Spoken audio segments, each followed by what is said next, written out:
owners of the land and by paying respect to their elders, both past and present.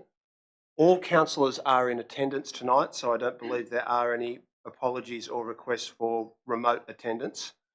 I'll just begin by notifying all the councillors and the members of the public that these proceedings, in accordance with the Local Government Act, are broadcast live onto YouTube and recorded there for posterity. We'd like to let people know about that at the beginning of the meeting because there can be legal ramifications to statements that are made in the public domain. I'll now read the statement of ethical obligations. The Mayor and councillors are bound by the oath or affirmation of office made at the start of the council term to undertake their civic duties in the best interests of the people of the Inner West Council and to faithfully and impartially carry out the functions, powers, authorities and discretions vested in them under the Local Government Act or any other act to the best of their skill and judgment. There's also a requirement that the Mayor and councillors disclose conflicts of interest in relation to items listed for consideration on the agenda or which are considered at this meeting in accordance with the Council's Code of Conduct and Code of Meeting Practice. The public forum for this meeting was conducted on the 22nd of September, last Monday. There are no condolence motions tabled. There are no mayoral minutes tabled, which brings us to item 1 on the agenda. Councillor Howard, did you wish to move a procedural motion? I do, please. I've circulated the wording to the minute takers. Can I ask that that be displayed on the screen, please? You wish to speak to that? Just briefly to say that this will allow for additional latitude for councillors to speak to items, removing the restrictions on the number of questions that can be asked, and extending the length of time to which councillors can speak to items. So councillors will be permitted to speak up to 3 times to any particular item or to an amendment, 5 minutes for the first occasion, and then 2 minutes for the 2 subsequent times. Just giving, again, a little bit of latitude for us to all be across the detail and to ask whatever questions we want, to make whatever contributions we want in the name of transparency. Okay. Is there a seconder for that motion? Seconded by Councillor Atkins. Did you wish to speak to it? Okay, no problem. I'll put that motion. All those in favour? All those against? Declare that carried unanimously. Now, I've stepped over one of the most important components of the meeting, disclosures of interest. Item 5. Now, I think everyone will be aware that on a policy such as this, which is so complex and involves so many components of the local government area, that declarations of conflicts of interest, I think every councillor is required to make a declaration of one kind or another. And in keeping with our previous practice, I suggest that we simply go around the room, starting with Councillor Blake, to ensure that each councillor is able to make their declaration and provide the wording, the statement in writing to the minute takers. Councillor Blake. Thank you, Mayor. I have a pecuniary interest in item 1, post-exhibition, our Fairer Future Plan, Council's approach for new housing in the Inner West, due to my principal residence being within the areas identified in item 1. Due to the significant portion of the LGA that is impacted by the proposed reforms, I have made prior to the meeting a special disclosure in accordance with the Code of Conduct. This provides an exemption in this instance, and as such, I will remain in the meeting during discussion and voting on the matter. Thanks very much, Councillor Blake. Councillor Tastan. Thank you, Mayor. I have pecuniary interest item 1, post-exhibition of Fairer Future Plan, Council approach for new housing in the Inner West due to my principal residence being within the areas identified in item 1. Due to the significant portion of the LGA that impact by the proposed reforms, I have made priority to the meeting, especially disclosure in according with the Code of Conduct provides exemption in this instance, and as such, I will remain in the meeting during the discussion and voting on the matter. Thank you very much, Councillor Tastan. Councillor Atkins. I have a pecuniary interest in item 1, post-exhibition, our Fairer Future Plan, Council's approach for new housing in the Inner West, due to my principal residence being within the areas identified in item 1. Due to the significant portion of the LGA that is impacted by the proposed reforms, I have made, prior to the meeting, a special disclosure in accordance with the Code of Conduct. This provides an exemption in this instance, and as such, I will remain in the meeting during discussion and voting on the matter. Thanks very much, Councillor Atkins. Councillor Barlow? I have a pecuniary interest in item 1, post-exhibition One Fairer Future Plan, our Fairer Future Plan, Council's approach for new housing in the Inner West, due to my principal residence and the principal residence of my associates being within the areas identified in item 1. Due to the significant portion of the LGA that is impacted by the proposed reforms, I have made, prior to this meeting, special disclosures in accordance with the Code of Conduct. This provides an exemption in this instance, and as such, I will remain in the meeting during discussion and voting on the matter. Thanks, Councillor. Councillor Antonou? I have a pecuniary interest in item 1, post-exhibition Our Fairer Future Plan, Council's approach for new housing in the Inner West, due to my principal residence being within the areas identified in item 1. Due to the significant portion of the LGA that is impacted by the proposed reforms, I have made, prior to this meeting, a special disclosure in accordance with the Code of Conduct. This provides an exemption in this instance, and as such, I will remain in the meeting during discussions and voting on the matter. Thanks, Councillor. Councillor Rossidi? To stay in the meeting, I have peculiar interest in item 1, post-exhibition Our Fairer Future Plan, Council's approach for new housing in the West, due to my principal resident and the principal residence of my associates being within the areas identified in item 1. Due to the significant portion of the LGA that is impacted by the proposed reforms I have made prior to the meeting, special disclosures in accordance with the Code of Conduct. This provides an exception in this instance, and as such, I will remain in the meeting during discussion and voting on the matter. And then to leave the meeting, I declare a significant peculiar interest in item 1, post-exhibition Our Fairer Future Plan, Council's approach for new housing in the West, in respect to motion 2, Haberfield, which corresponds to officers' recommendations to Haberfield. I will leave the meeting during discussions and voting on them. One regarding Haberfield. Thank you, Councillor. Councillor Macri? I have a pecuniary interest in item 1, post-exhibition Our Fairer Future Plan, Council's approach for new housing in the Inner West, due to the principal residence of my associates being within the areas identified in item 1. Due to the significant portion of the LGA that is impacted by the proposed reforms, I have made, prior to the meeting, special disclosures in accordance with the Code of Conduct. This provides an exemption in this instance. As such, I will remain in the meeting, discussions and voting on the matter. I declare a significant pecuniary interest in item 1, post-exhibition Our Fairer Future Plan, Council's approach to new housing in the Inner West, in respect of motion 4 for Marrickville, which corresponds to the officer's recommendation for Marrickville. As I have property interests in Marriville, I will leave the meeting during the discussions and voting on item 1 regarding Marriville. Thanks, Councillor. Deputy Mayor?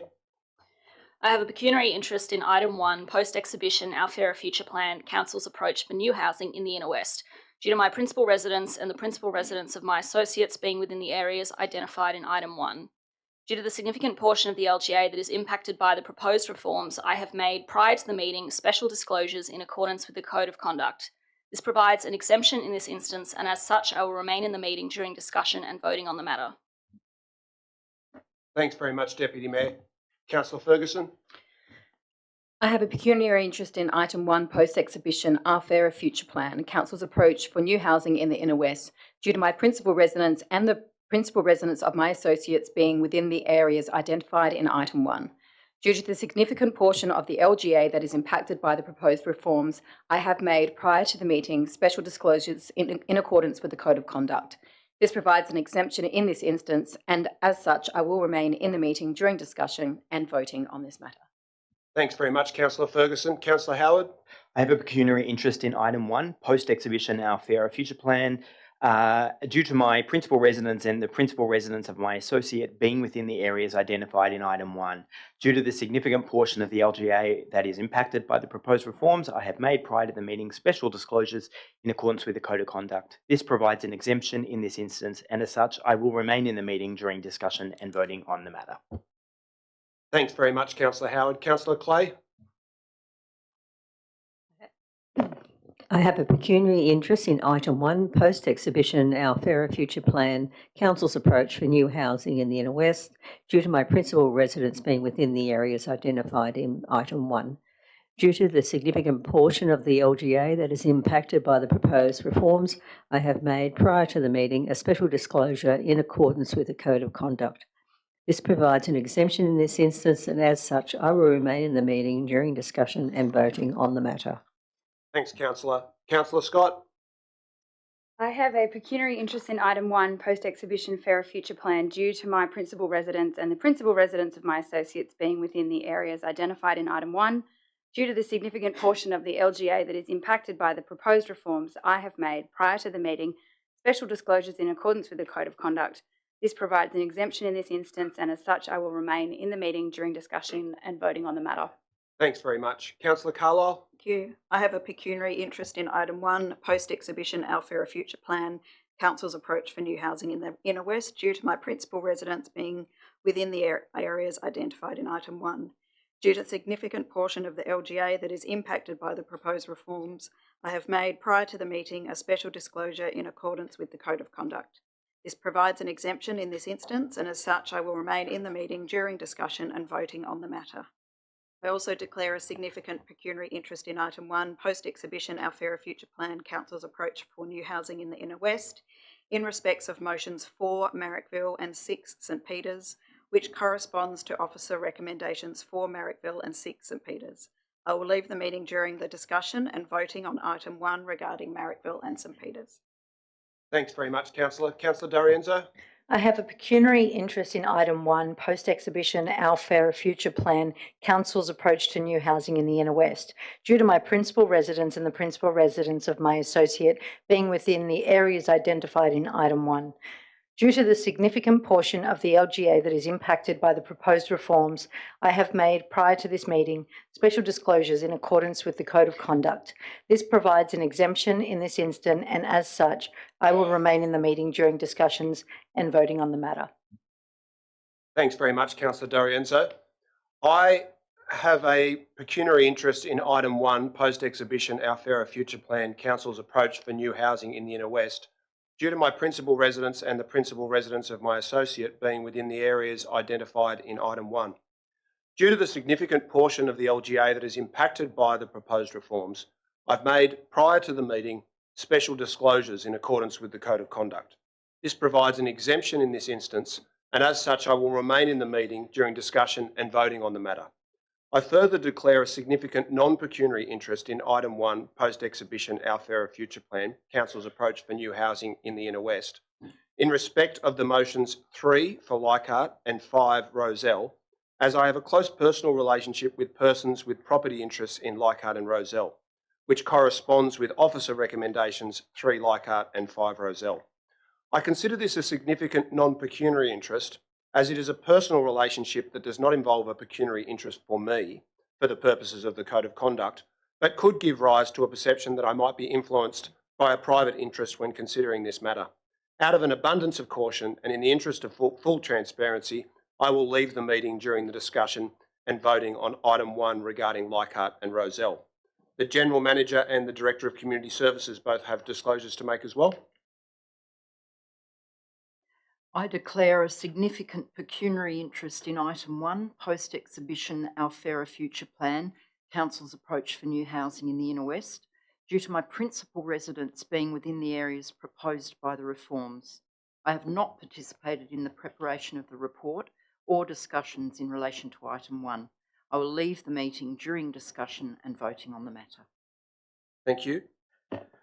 I declare a significant pecuniary interest in item 1, post-exhibition Our Fairer Future Plan, Council's approach for new housing in the Inner West, due to the principal resident of an associate being within the areas of the proposed by the reform. I've not participated in the preparation of the report or discussions in relating to item 1, and I'll leave the meeting during the discussion and voting on the matter. Thank you for that. Are there any further disclosures that need to be made? Can I confirm that all councillors and officers have submitted their declarations in writing to the appropriate officer prior to the meeting? Excellent. Can I ask everyone to please join me in a moment of quiet contemplation?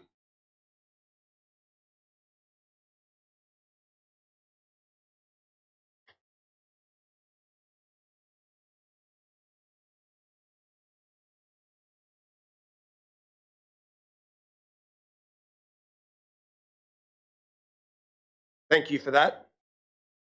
We'll now, we've had a procedural motion to essentially to allow for councillors to speak at greater length than they normally would in an ordinary council meeting because of the complexity of the policy that's being considered, and also for councillors to be able to ask additional questions than what would normally be allowed for in the Code of Meeting Practice. The reason that we've done that, it will result in the meeting being a bit longer than it otherwise would have been, but because the matters that we're considering are so important and complex, we don't want any elected representative to be in a position where they are voting on something that they haven't had a chance to understand or to interrogate. There's a further procedural motion that will be required, or that I would propose. We have the ABC, Central News, Channel 9, the Sydney Morning Herald and News.com, representatives of those media organisations in attendance.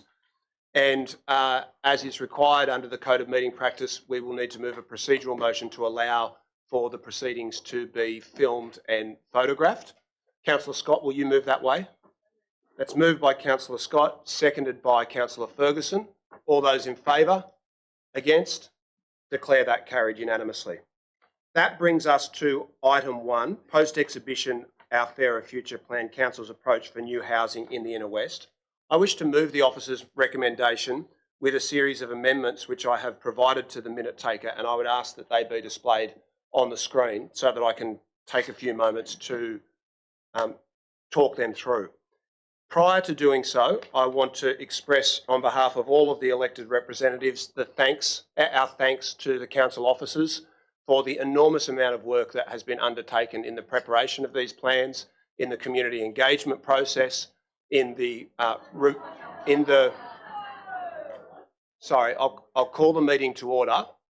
I don't think that anyone here could question how hard our staff have worked and would ask that respect.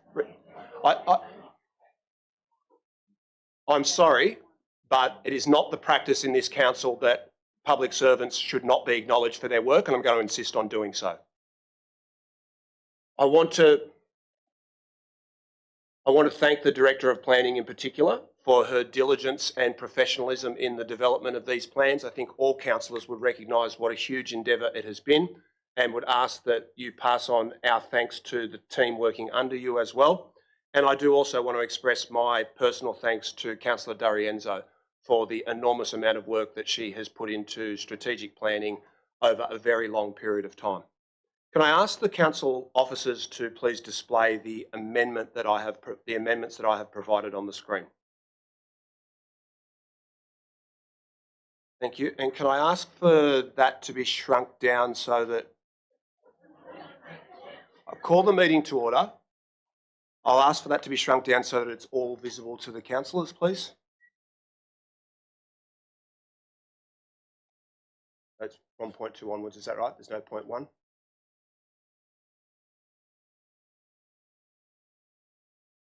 No? Okay, so point 2 is the first point of my amendments, is that right? Can I ask the entirety of the amendment be displayed on the screen so I don't need point 1?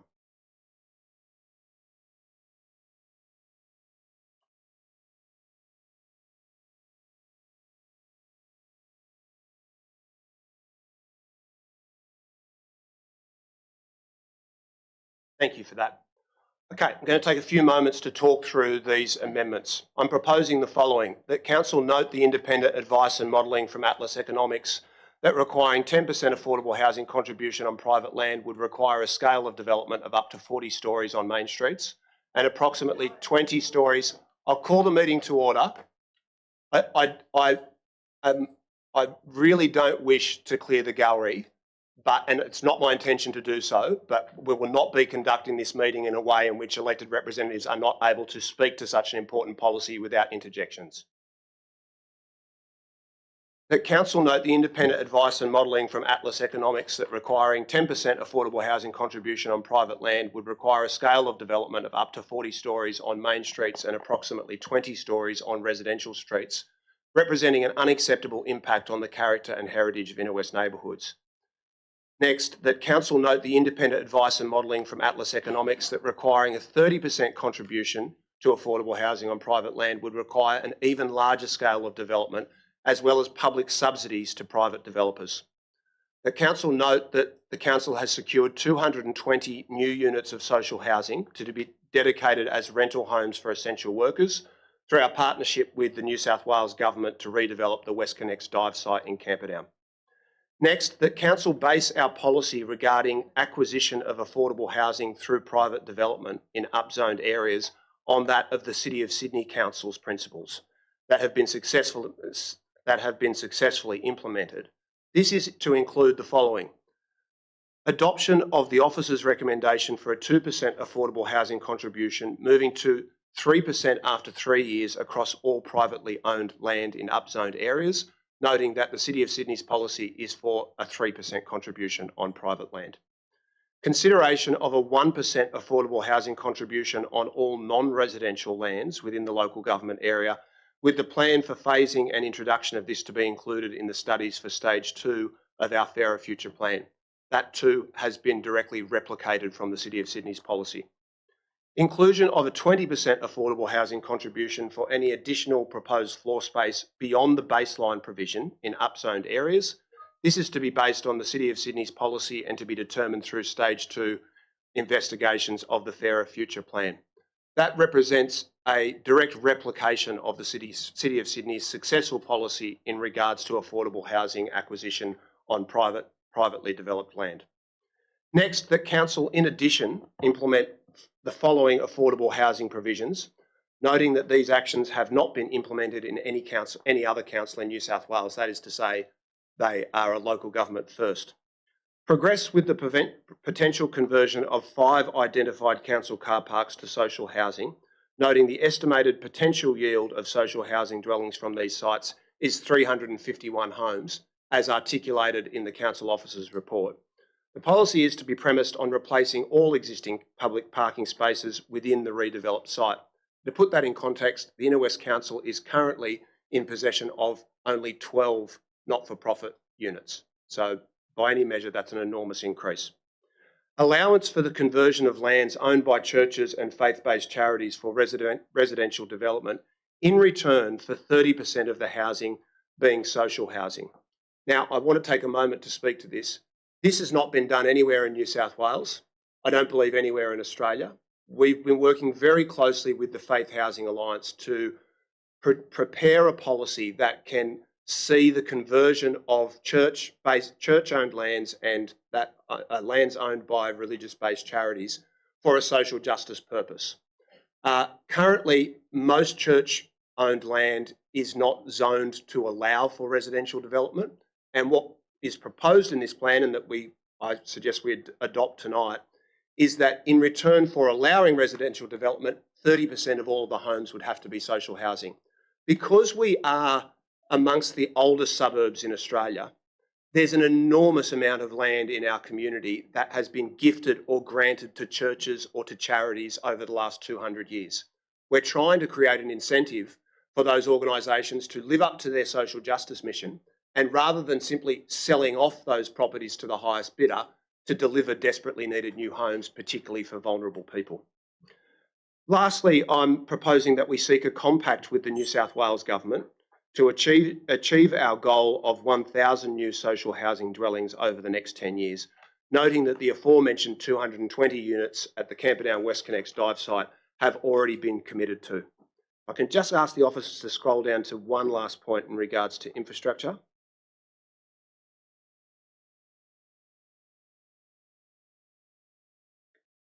Mayor, can I move an extension of 2 minutes?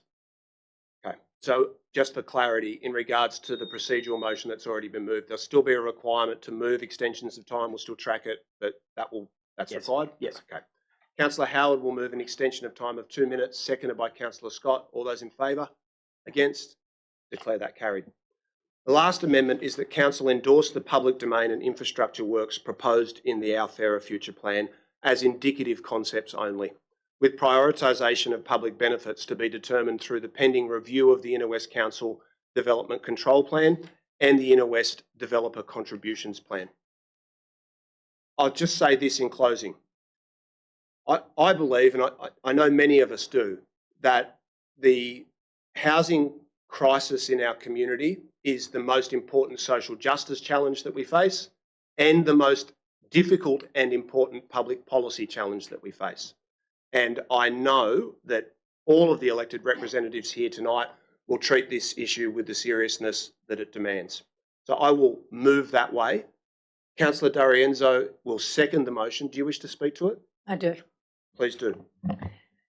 Thank you very much. And I'd like to thank everyone for being here tonight.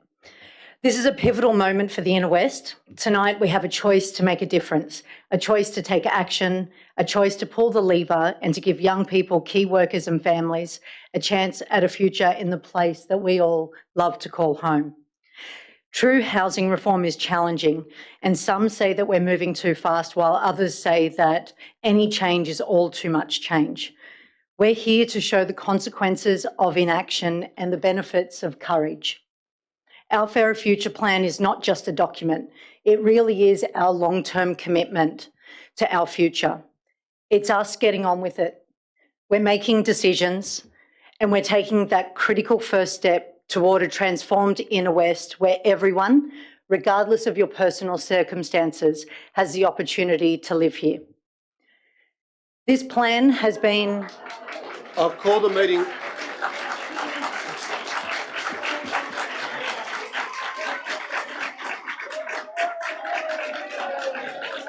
I'll call the meeting to order. I'm going to respectfully ask, I'll call the meeting to order. I'm going to respectfully ask that everybody refrain either from interjections or from applause so that we can conduct this meeting properly and respectfully. Please proceed. Thank you. This plan has been moulded by you. It's been shared and collaborative. And I want to take a moment to genuinely thank the community members and the community groups who have been a part of this journey. To everyone who came along to the consultation drop-ins, to everyone who shared their stories, who emailed us, who phoned us, who texted us, everyone who told us about either their struggles to find housing or their fears of being priced out, thank you. To the young families who spoke about their hopes for their children's future here, to the renters who shared their precarious situations, and to the long-term residents who want to see the Inner West remain diverse and accessible. Your voices really did shape this plan. You gave your time, your honesty, and your trust. And this isn't a plan developed in isolation by councillors and planners. It's been informed by real people with real stakes in our community's future. Now to the staff, I really want to extend a huge thank you to Simone Plummer, Gunika Singh and the entire strategic planning team. You have put in countless hours into this work, analysing the data, responding to feedback, running the consultations. You know the work that you've put in, and so do I. And I want to say to you, thank you so much. Together, what we've developed is a roadmap that tackles the housing crisis head-on while we're protecting what makes our community special. I really want to take a second just to be honest about where we're at. Sydney is now the second most expensive city in the world. That's a fact. The truth is that we're losing our older residents to Queensland's warmer weather and to affordable housing. We've been losing our younger people who simply can't afford to stay in the neighbourhoods that they grew up in. Families are being... Sorry, just a second, Councillor D'Arienzo. I'll call the meeting to order. The handful of citizens in the gallery who are continually interjecting, if you continue to do so, then we will be required to clear the room. I don't wish to do that. The vast majority of people are listening respectfully. I would ask once again that you desist from any further interjections. Every elected representative here, whether you agree with them or not, has a right under the Local Government Act to be heard in silence. Please proceed, Councillor D'Arienzo. Thank you.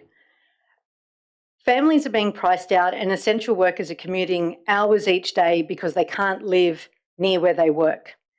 The political environment right now is ripe for change. People like us are advocating for these reforms without any financial gain. We're not developers. We're not people. We are only people trying to allow people to build in Sydney and to live in the great place that we all call home. I want to look at the road that we've travelled to get here. We had the TOD announcements at least 18 months ago, and that led to the low to mid-rise housing reforms. That led to us putting out our planning principles last year. That led to our first draft of our Fairer Future plan. That led to an updated version of our Fairer Future plan, which was shaped by community consultation. And that leads us to where we are tonight. Each reform builds on the other.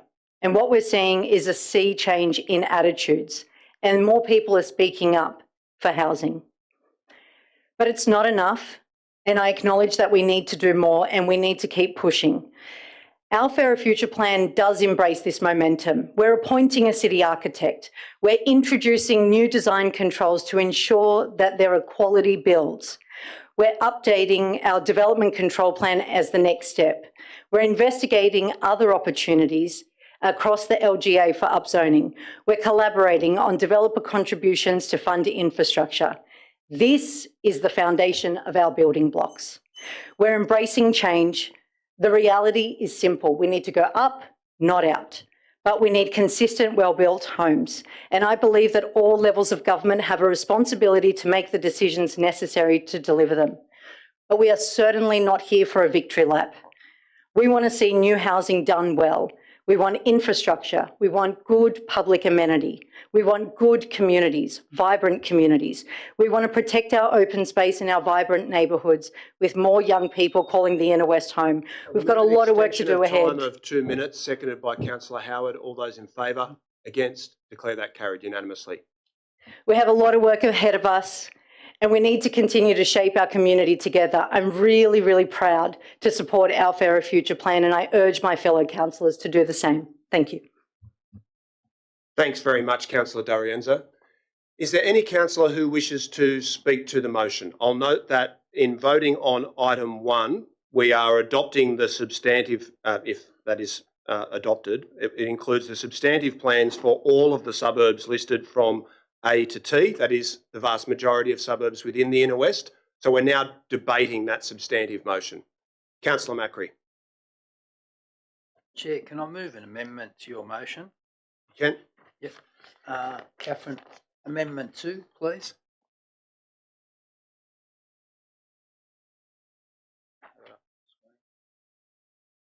Have you provided that wording to the Yes. minute takers? Yes, I'll ask them to display that.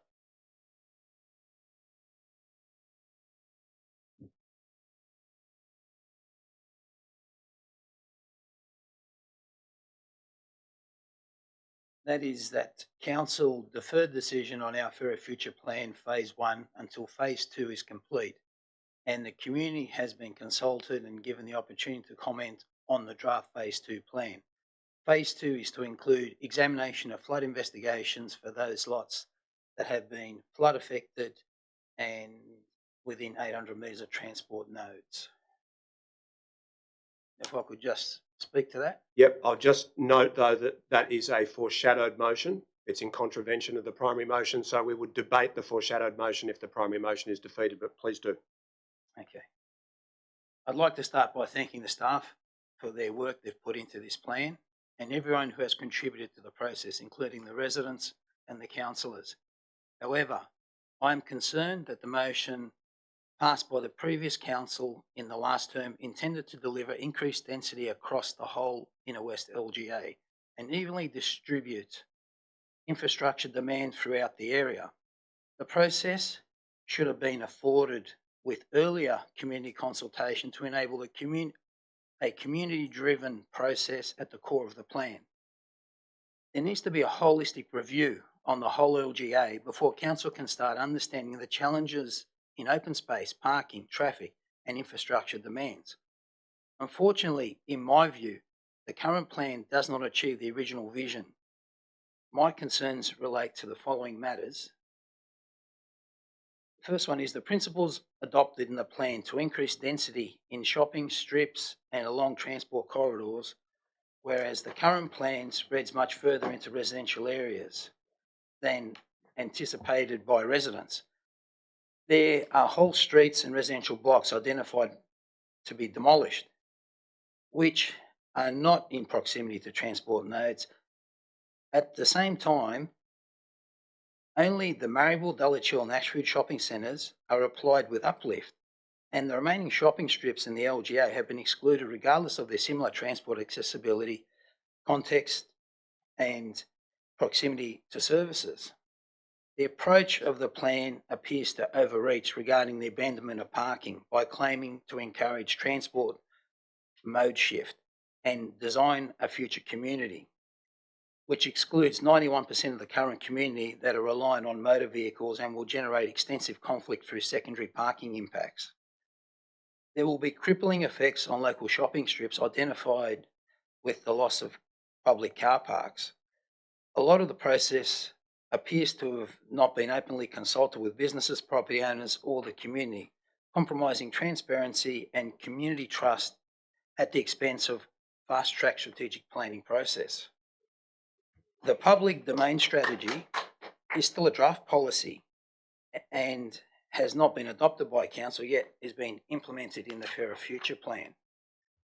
Further review of minor flood-affected sites could be contributing to meet the housing crisis demands if additional time was afforded to a more detailed engineering analysis of what's needed to rectify the issue. The plan includes an affordable housing component of 2 to 3% that has been criticised. However, I personally believe this is unfair criticism, noting that the extensive modelling that has been undertaken of the capacity of the proposed building envelopes, the concerns of the community are acknowledged, and perhaps benchmarking analysis could be provided for other affordable housing rates across the Sydney metro area to demonstrate consistency to our constituents.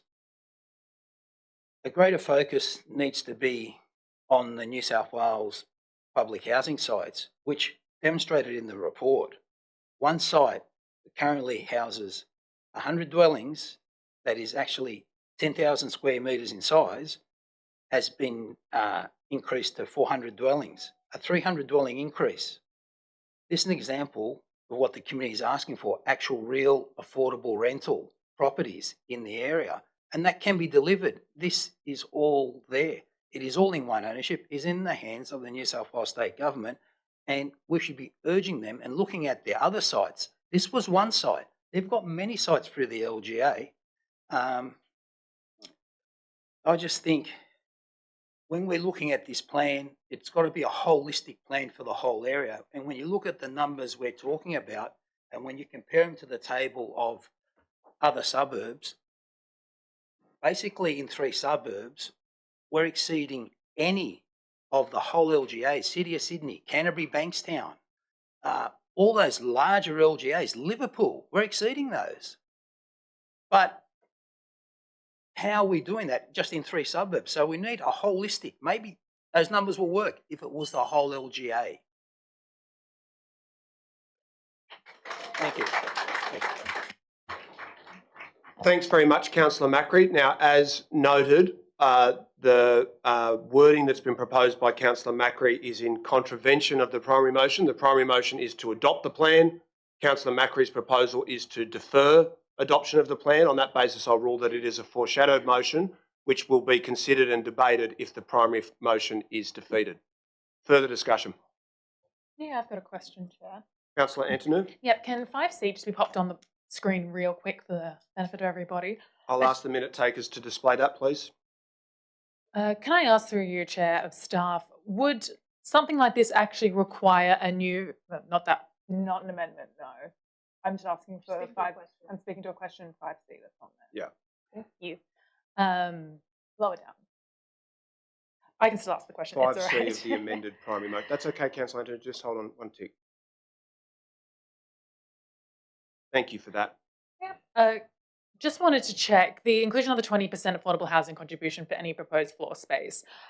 Through you, Chair, I wish to ask the staff, would this require a new feasibility report to be accepted at Gateway, noting that this is specifically on uplift and our previous economic feasibility study did not look at uplift as an isolated item? I'll put that question to the officers.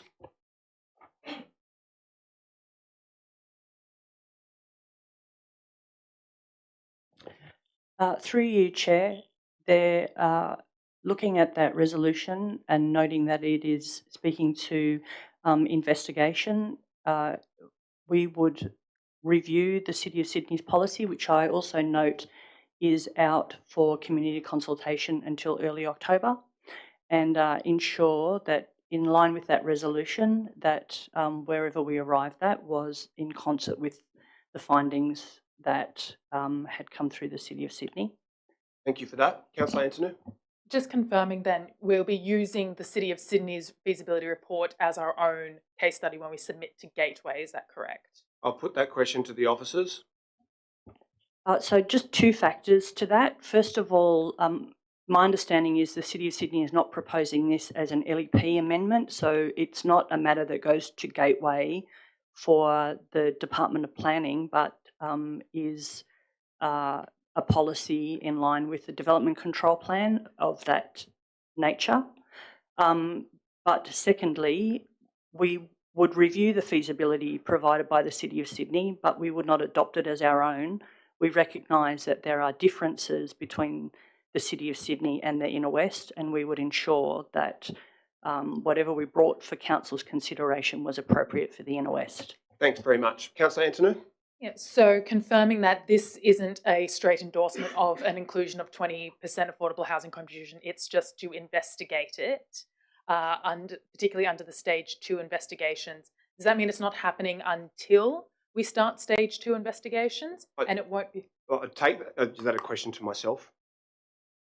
Well, to you, yes. Yeah.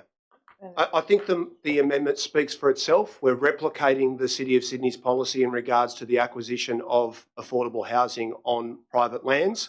There is work that would need to be done in stage 2 about how we would refine that, but the motion is absolutely explicit about the fact that we'd be adopting the same policy that is already in existence at the City of Sydney. That does feel contradictory. Do you wish to speak to the motion? I would actually like, I think other people have questions first. I want to make sure everyone get asked their questions first before I speak to the motion. Okay, we'll go to other councillors then. Discussion or questions from other councillors? Councillor Atkins. Can I just ask a question about the rest of item 1? Are your points 2 to 6 in addition to points 8 to 11 of the officer's recommendation? Or are they instead of? Those more general points about advocacy? Points 2 to 6 are an amendment to point 1 of item 1. And all of the rest of the 2 through 11 will still be considered subsequently. Thank you. Councillor Clay? I'd like to make comments about the overall plan. Having grown up in and around the Inner West with family connections going back to the early 1900s and living in the Stanmore ward for nearly 30 years, I've had the advantage of enjoying the most interesting, diverse, inclusive and culturally rich community in Australia, thanks to the people who live and work here, giving it its unique character. I've had the opportunity to be close to public transport for ease of travel and to enjoy all that the Inner West has to offer. I fully support the need for affordable and social housing for our most vulnerable community members. And I also understand that there is a need for housing for our growing population of people who do not meet the eligibility criteria for affordable and social housing. Populations grow and people need homes, and the Inner West wants to improve on the existing opportunities for homes, not just for today's communities, but for future generations. I feel privileged to have a home in the Inner West, and I believe it would be a disservice to those in need now and future generations to deny them the same opportunity. And therefore, I believe I have a responsibility to support the Inner West Council's Fairer Future plan. Thanks very much, Councillor Kay. Further discussion, councillors? Councillor Barlow? I have a few questions. Yes. This one possibly is to you, Chair. I just want to be super clear on the timeline that we're talking about here with 5C. I appreciate that you've clarified a number of times that this is based on the City of Sydney's policy, but is your intent with 5C that this would not come into to be applied to phase 1 of the plan? No, my intention is that the motion tonight would make a commitment in principle that we're adopting that element of the City of Sydney's policy, and that and in order to have that enacted, we would need to put information forward to the government. and that's information that would be developed in stage 2. Okay, so when the plan goes to Gateway for consideration, that is essentially to be endorsed at stage 1. Is that correct? Could you restate your question? I was confused by it. Yeah, fair. I'm confused by this. Stage 1 would be endorsed once it goes to Gateway, potentially, but then in stage 2, the intention is to investigate the City of Sydney provisions. If we adopt this policy tonight, we'll be writing to the government and asking them to rescind the TOD and the low to mid-rise SEP. So I'm not sure if everyone's aware of this. The government's rezonings are already in place and won't be rescinded until we adopt the plan. So I'm proposing that we adopt the plan tonight, and then as you voted for when we put this out on exhibition, we undertake stage 2. And this motion would give direction to the officers that we are going to adopt the City of Sydney's policy in regards to the acquisition of affordable housing on private lands, and that they would need to develop that policy in detail so that it can be adopted as part of stage 2. Okay. And any potential applications of this, can they be accepted? Would they apply to the entirety of the plan, or would they only apply after phase 2? What I'm attempting to get at is, are we losing potential uplift by not considering this as part of the plan prior to it being going to Gateway? I'm not sure that I understand your question. That's fine. I'll move on. I have another question about point 6. In point 6, it notes that the potential yield of social housing dwellings from these sites is 351 homes. I'm confused by the figure, and I just want to understand where we've gotten that figure. I note that the figure in the report brought on item 3 says that we have 184 potential from Marrickville, Dalich Hill and Leichhardt, and that 341 could be achieved if we were to remove social infrastructure from the Seaview Street plan. So I'm not sure where the figure of 351 has come from. I'll put that question to the officers.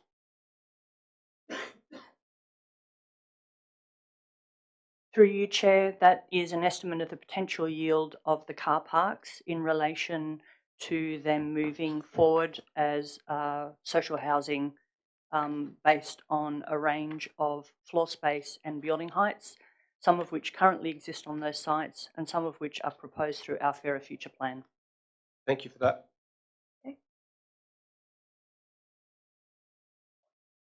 That is all of the questions I have at this time. Thank you for that. Further discussion. We're debating point 1, the motion for point 1. Is there anyone who wishes to further amend the motion? Mr Mayor? Yes, Councillor Scott. Councillor Atkins, if you would like to ask a Councillor question. Atkins? I don't mean to leap over you. That's fine. Thank you. I was simply going to ask if we could have a very brief adjournment to consider these in some detail. So just for the benefit of the citizens in the gallery, discussions between councillors prior to the meeting tonight included consideration of whether we might have brief adjournments during the meeting when councillors are considering their position on amendments that have been moved. It seems like a sensible thing to do. It's allowed for under the procedural motion that we have passed at the start of the meeting. So I would propose that we adjourn the meeting for 5 minutes. It's 7:19 now, the meeting, so I'll move that way, that we have an adjournment of 5 minutes, seconded by Councillor D'Arienzo. All those in favour? Against? Declare that carried. We'll resume the meeting at 7:24.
To resume their seats, please. I'll ask the citizens in the gallery to resume their seats as well, please.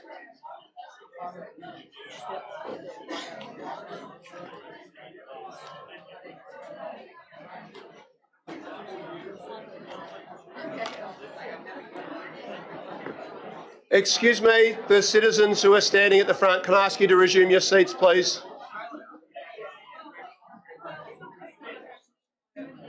I'll just respectfully request again that the citizens standing at the front of the room resume their seats, please. Thank you for that. Okay, the meeting is resumed. Councillor Carlisle. Mayor, I'd like to move some amendments to the Ashefield ward, please, if I can have them put up on the screen. Of course. I'll ask the minute takers to display Councillor Carlisle's amendments. So I've got a number of amendments and I will talk through them one by one. So the first amendment is to incorporate the Iron Cove sub-precinct into the review of Croydon Housing Investigation Area to be undertaken between Inner West and Burwood councils. So this location lies west of Frederick Street, where the community naturally connects with Croydon. Any decisions about development uplift in this area must be harmonised across the border precinct to ensure consistency. I acknowledge the significant feedback from Iron Cove precinct residents, including individual submissions and a petition signed by 190 people. Residents have raised legitimate concerns about the density of proposed developments, confusion regarding the key site proposals, distance to train stations and shopping strips, and traffic impacts along Frederick Street. Taking a holistic approach to the community west of Frederick Street will deliver a more harmonised and consistent planning outcome for the entire area.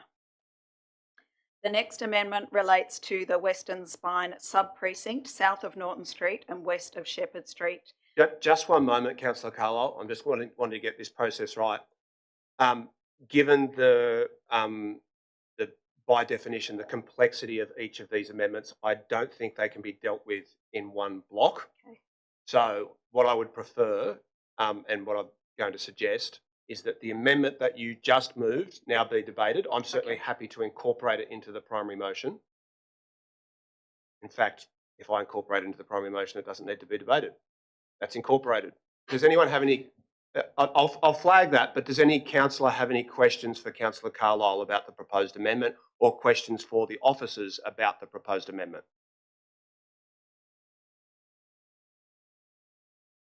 Mr Mayor, I'd just like to speak briefly in support of Councillor Carlisle's amendment, if I may. Sorry, and this is just point one that we're debating. Yeah. Yes, Councillor Scott. Just speaking to point one of Councillor Carlisle's amendment, I would like to acknowledge the citizens who wrote to us about the Iron Cove sub-precinct and their desire to see this key site incorporated into the surrounding investigation into Croydon. And I agree with them on that point.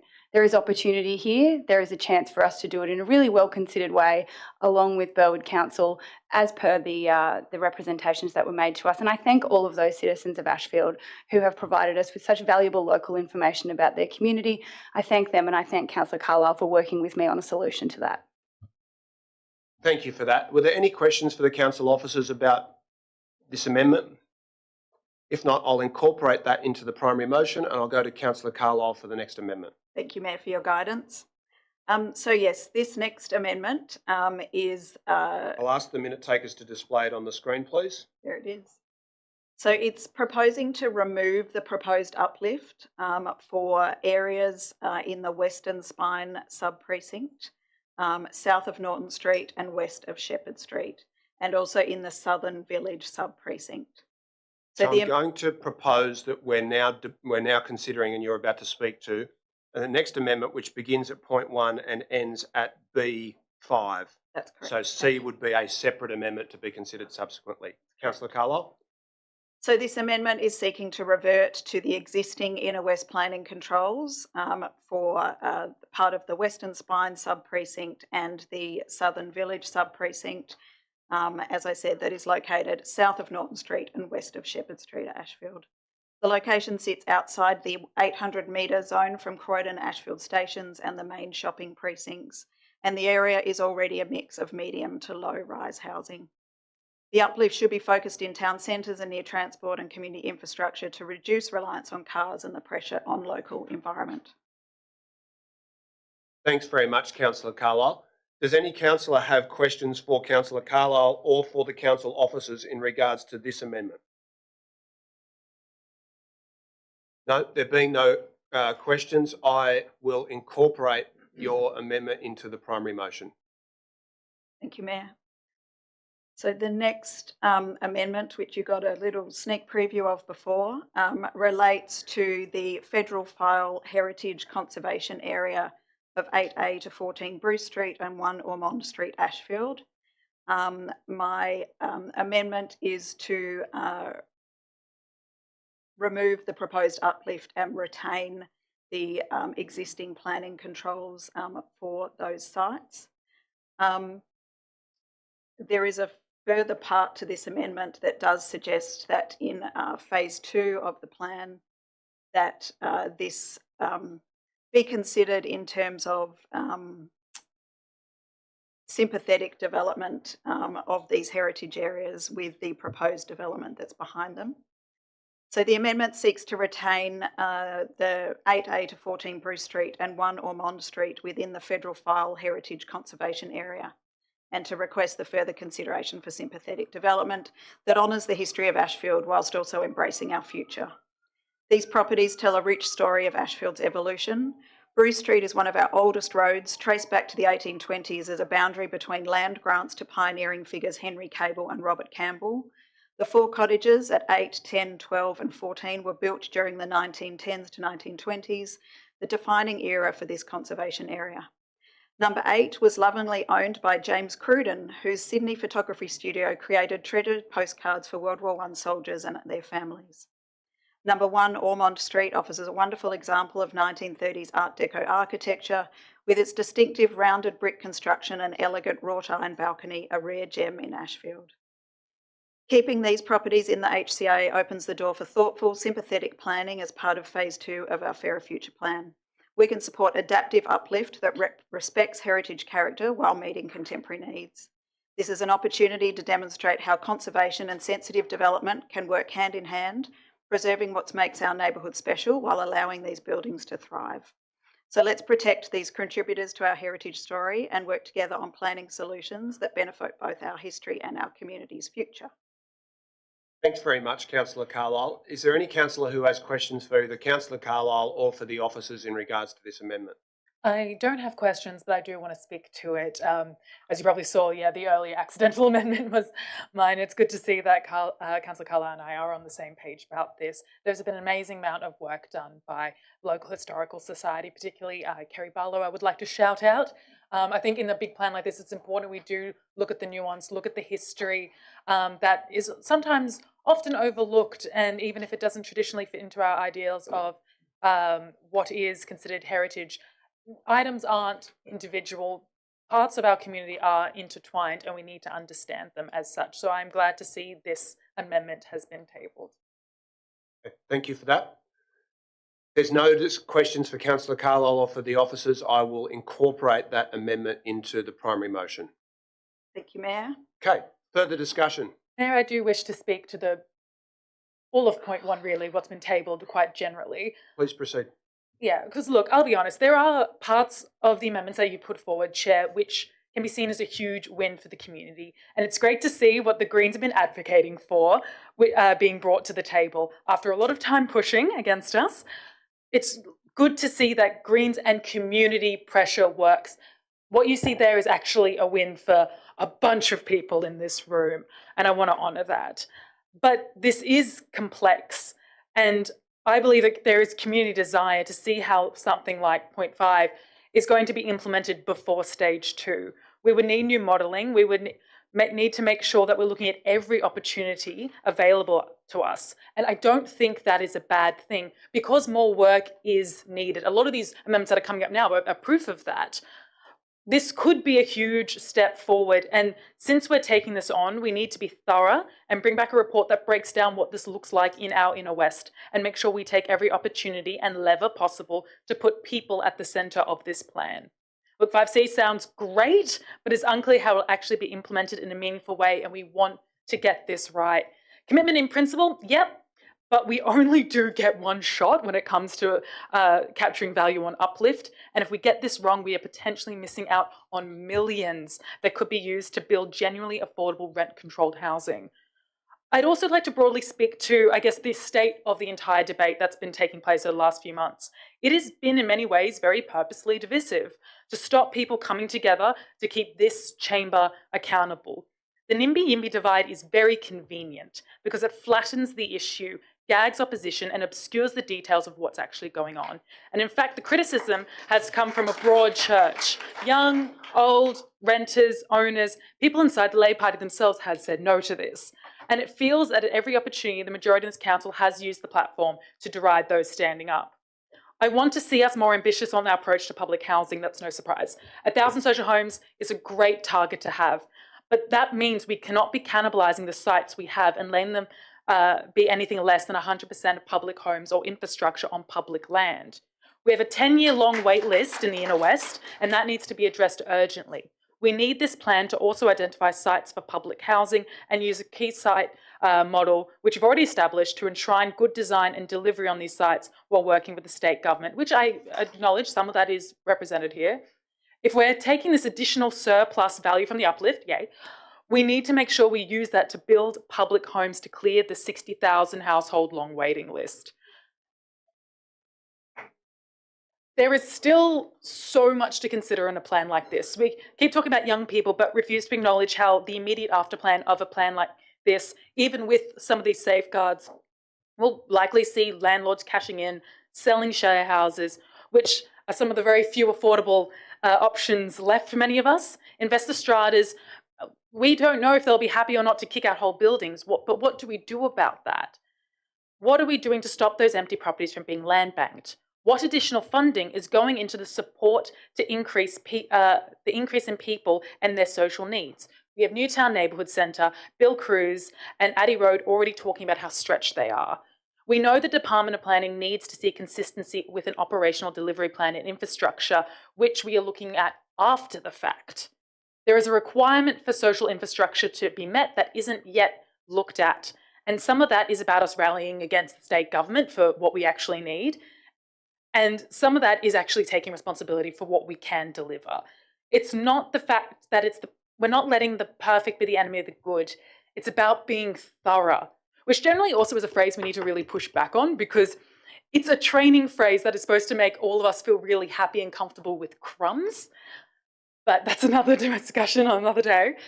But especially when it comes to the needs of the areas of the most density being slated. So Marrickville, Dalich Hill, Ashefield. We've dragged the majority kicking and screaming up until the 11th hour. We need to keep pushing. We need to go back to the drawing board to re-examine, get the full possibility of what's possible on uplift, but also transparency on how we can ensure our infrastructure keeps up. We need to go back to the drawing board to do better because currently people do not trust us to actually deliver for this much uplift and density.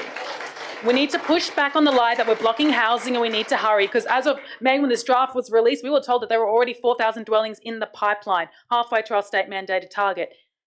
It's about expecting more. So I'm going to bring an amendment forward, noting that much of it is captured in some way in what has been put forward, but it is explicit about coming back with a holistic plan to be considered simultaneously and not just on the night within now. So, Councillor Antonou, I'll take that as you having spoken to the substantive motion, but you've just flagged that you intend to move an amendment. So would you like to table that amendment now? I'd like to table it, yes. Okay. Yep. Can I ask the minute takers to display the amendment on the screen? The last one I sent. And I'll ask you to speak to the amendment.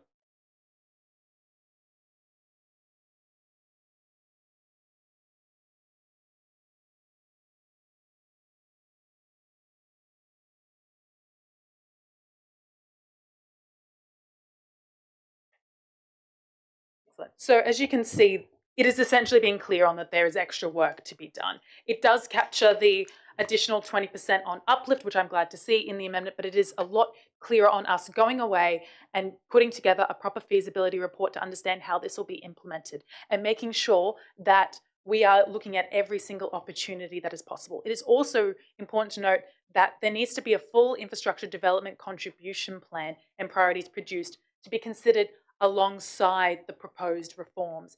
We cannot just take this plan in a vacuum. We need to know how we are providing for not just our current residents, but our future residents, and ensuring the same quality of life. This is the equity piece we need to remember.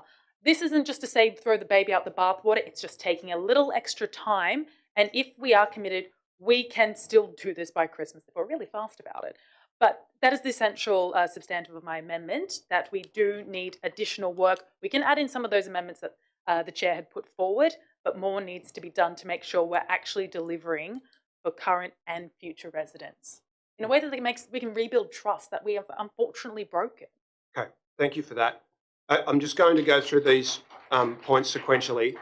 Point 1A is substantially the same as that already incorporated into the primary motion in regards to this adoption of the City of Sydney's policy for 20% affordable housing contribution for anything proposed above the planning controls. On that basis, I'll rule we're in agreement, but that's redundant as it's already contained within the primary motion. Councillors will be aware that the General Manager has disclosed a conflict of interest in relation to the Fairer Future Plan, which has required him to absent himself from the development of the policy.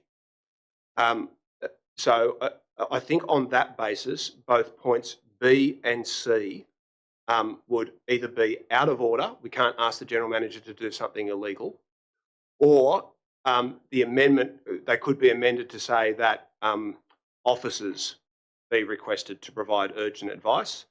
And I'll indicate, I don't believe you need a budget of $10,000. It'll certainly cost more than that. But in the interests of cooperation, if the wording were to be changed from General Manager to officers, I'm happy to incorporate points B and C into the primary motion. Are you amenable to that? Can I ask you to turn your microphone on, please? Look, I am happy for B and C to be changed to officers. However, I do want to flag that the key difference here is A is not substantively the same. You've noted that you would want this investigated as part of stage 2. I'm saying that we need to go away and do more work, particularly tying this to E, a full infrastructure development contribution plan, and priorities. With respect, I don't agree. I'm going to rule that A is substantively the same as the amendment that has already been incorporated. So I'm ruling that way. That's not a matter for debate. I'm happy to incorporate points 1B and 1C, if the officers could please copy those.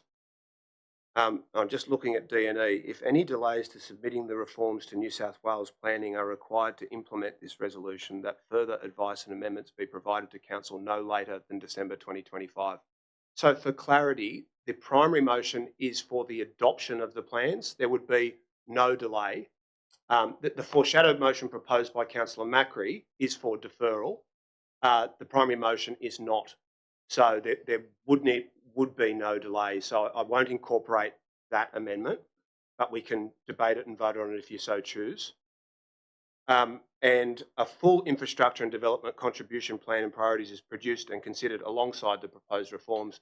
That is within the officer's recommendation. It is within the officer's recommendation in relation to item 3 on the agenda tonight. Oh, sorry, not 3.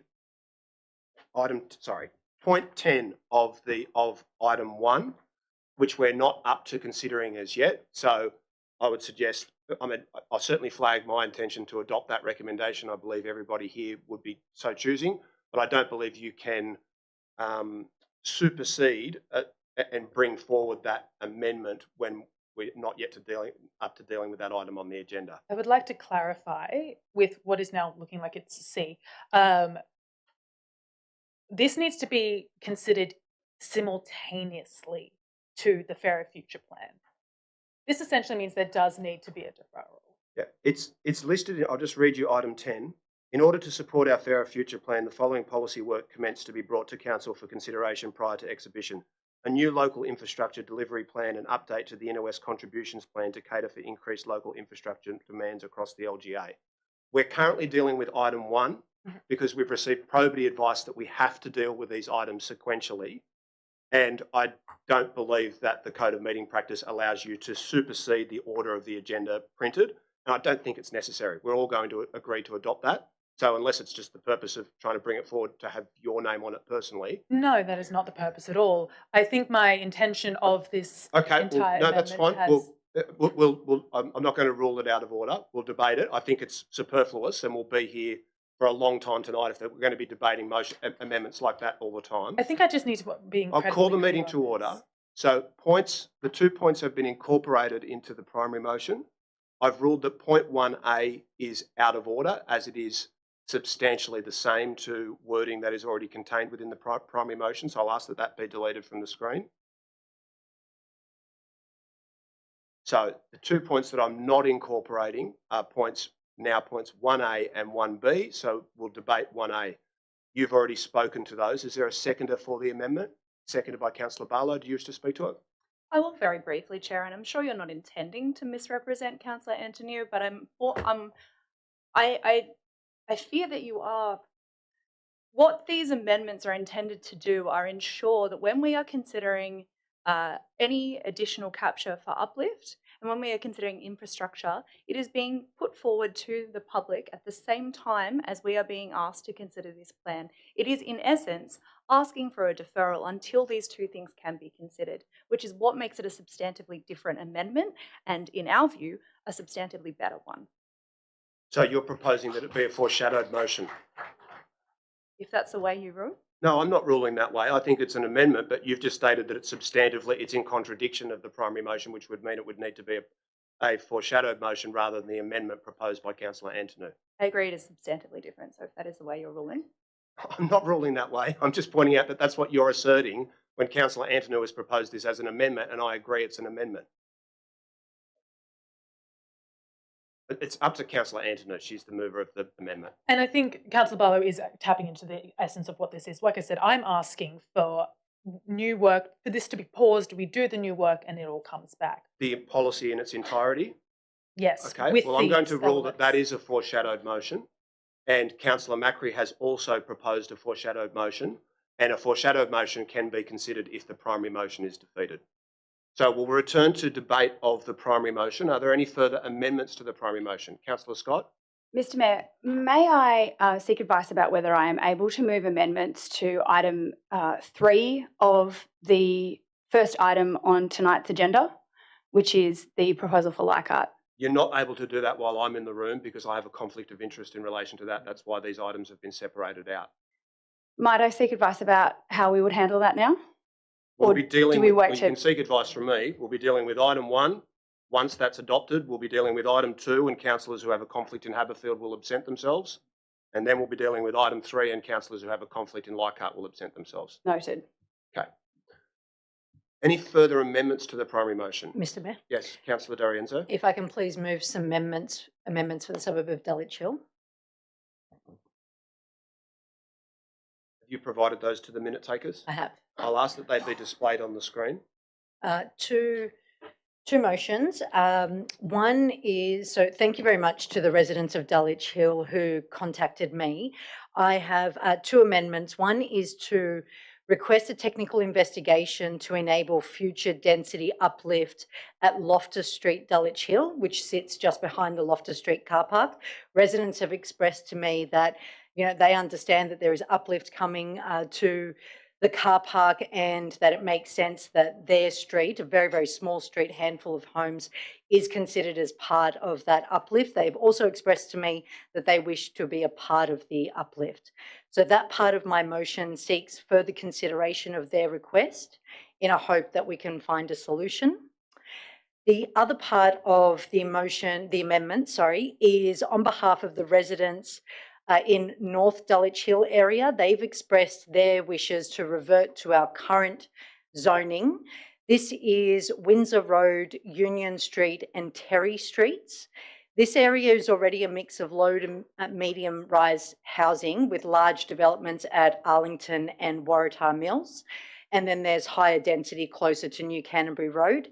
Any decisions around this area must be harmonised across the broader precinct so that we ensure consistency. So this particular amendment is seeking to revert to the existing inner west planning controls for this part of the northern part of Dalich Hill. Thanks very much, Councillor D'Arienzo. So I'm going to again deal with point 1 as an initial amendment, and we'll consider that. I'll flag my willingness to incorporate it into the primary motion, and then we'll deal with point 2 subsequently. Can I ask whether any councillors have questions for Councillor D'Arienzo or for the council officers in regards to the proposed amendment? No questions? Okay, that's incorporated into the primary motion. We'll now deal with the next amendment proposed by Councillor D'Arienzo. I'll ask that that's displayed on the screen. Thank you. This one I've just spoken to. This is around the uplift request for residents that reside in Loftus Street, just behind the Loftus Street car park at Dalich Hill. Okay, thank you for that. That seems pretty clear. Does anyone have any questions for Councillor D'Arienzo or for the council officers? If not, I'll indicate my willingness to incorporate that into the primary motion as well. No problem. Any further amendments to the primary motion? Mayor, I just had a couple more for Ashefield. Yes, Councillor Carlisle. So Catherine can find those before. So this is to consider some areas for uplift as part of phase 2. I'm asking that we undertake technical investigations for flooding as part of phase 2 for the plan for the areas which are identified as potential future opportunity sites in the master plan, including 20 to 28 Loftus Street and 2 to 28 Thomas Street, Ashefield. Currently, a small number of houses at these locations remain excluded from rezoning due to flooding concerns. This is creating an inconsistency with surrounding properties being rezoned for higher density, and also recent develops nearby have received Land and Environment Court approval. So the purpose of this further investigation is clear: to identify solutions that allow these sites to be zoned consistently with their neighbours, to ensure fair and equitable planning outcomes across Ashefield. Thanks. Yep. Thanks very much, Councillor Carlisle. So we'll deal with points 1, B and C. Wouldn't they be A and B? 1B1, that was. Okay, sorry. That's okay. 1B2 relates to the federal file that I spoke about before, which is just to say for further consideration and investigation as part of phase 2. And then 1BC is the consideration for the eastern side of Carlisle Street to be considered for potential uplift in relation to the southern village sub-precinct of Ashefield. I sincerely acknowledge that many residents of Hugh Street and Beckett Street are really upset about the proposed plans for uplift in their area. They submitted a petition signed by 46 residents highlighting the impact it will have on them and the character of this area. But this area of Ashefield offers enormous opportunity to fulfil our goals of the Fairer Future Plan, to encourage development at our town centres, near train stations and open space. There's less flooding and heritage constraints here, and already a variety of different housing types in this precinct. These blocks are amongst the most likely to be developed in the short to medium term. This plan is about our future, our kids and our grandkids. It's about enabling essential workers to live near where they work, and about stopping the exodus of young people from the inner west. Therefore, we can't not rezone this area. The residents of Carlisle Street, no link with me, have expressed their wish to be part of the uplift. This motion seeks further consideration of their request in the hope that a solution can be found. Thank you for that. Is that clear for everybody, the amendment that we're considering? Does anyone have any questions for Councillor Carlisle or for the council officers about that? If not, I'll indicate my willingness to incorporate that into the primary motion. So that's incorporated into the primary motion. Further amendments? Councillor Macri. Chair, I've got an amendment, but just a question on the affordable housing uplift, the 20% capture of the uplift. Is that on top of the proposed uplift, or is that including the proposed uplift? The policy as implemented at the City of Sydney is that where a proponent seeks to go beyond the controls that have been approved, that 20% of that additional uplift would be required to be dedicated to affordable housing. Okay. I'm seeking to replicate that. Yeah. Okay. Good. And I've just got another amendment for this item. It's Amendment 3. That can come up.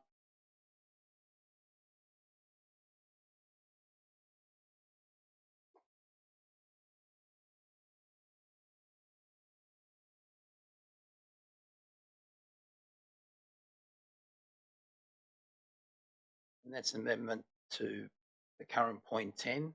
It's the parking requirements on the new developments, and it actually leaves the studio apartments at 0, 1 bedrooms at 0.5, 2 bedrooms at 1, and 3 bedrooms at 2 spaces, and the word maximum removed and replaced by minimum.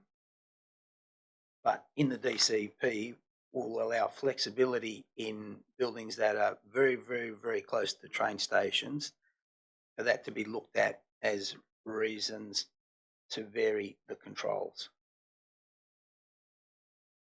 Forgive me, Councillor Macri, I'm just going to ask you to talk me through in a little bit more depth so I can understand what's being proposed.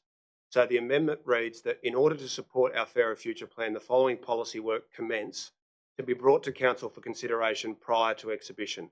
A new local infrastructure plan and update to the Inner West contributions plan. So as articulated previously, that is the officer's recommendation in regards to point 10 of item 1.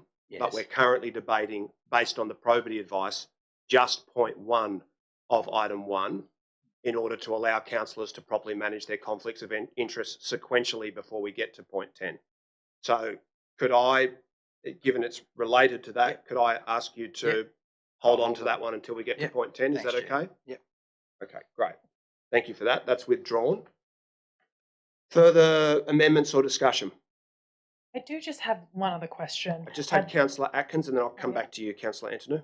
I was just going to speak about the motion, if I may. Of course. Unless you want to do Councillor Antonou's questions first, which will be please fine. proceed. I am with Councillor Macri and Councillor Antonou, and I believe there should be a deferral. Community are understandably upset that this plan has increased the number of target new dwellings in the Inner West from the government's original target of 7,800, admittedly over 5 years, to 31,000 over 15, and even more when we take into account PR cuts, the Parramatta Road proposal from the last meeting, and the Bays precinct that will be coming. They simply cannot understand why council sees this as an appropriate increase. The outcry over the government's TOD and LMR rezonings was on the whole about the one-size-fits-all nature of them, the drawing of a circle around a particular distance around railway and other transport hubs, not about the target number of dwellings, which to a large extent I think people accepted.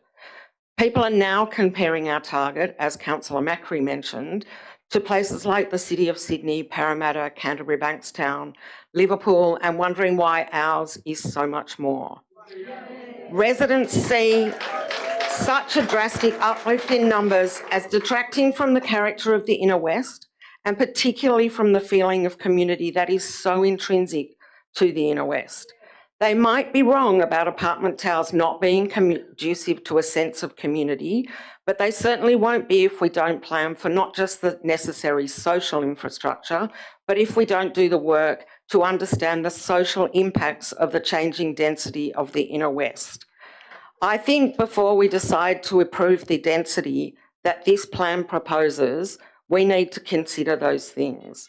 The community feel rushed into this without full consideration of the concerns they've been raising, especially after the rejection of the proposal that this second version of the plan be put back out to the community, leaving them with only 6 days between its publication and the public forum last week, and only 2 weeks between that publication and the final consideration of the plan tonight. They want holistic consideration of the plan, including the necessary infrastructure. and I believe we should give them this. Thank you.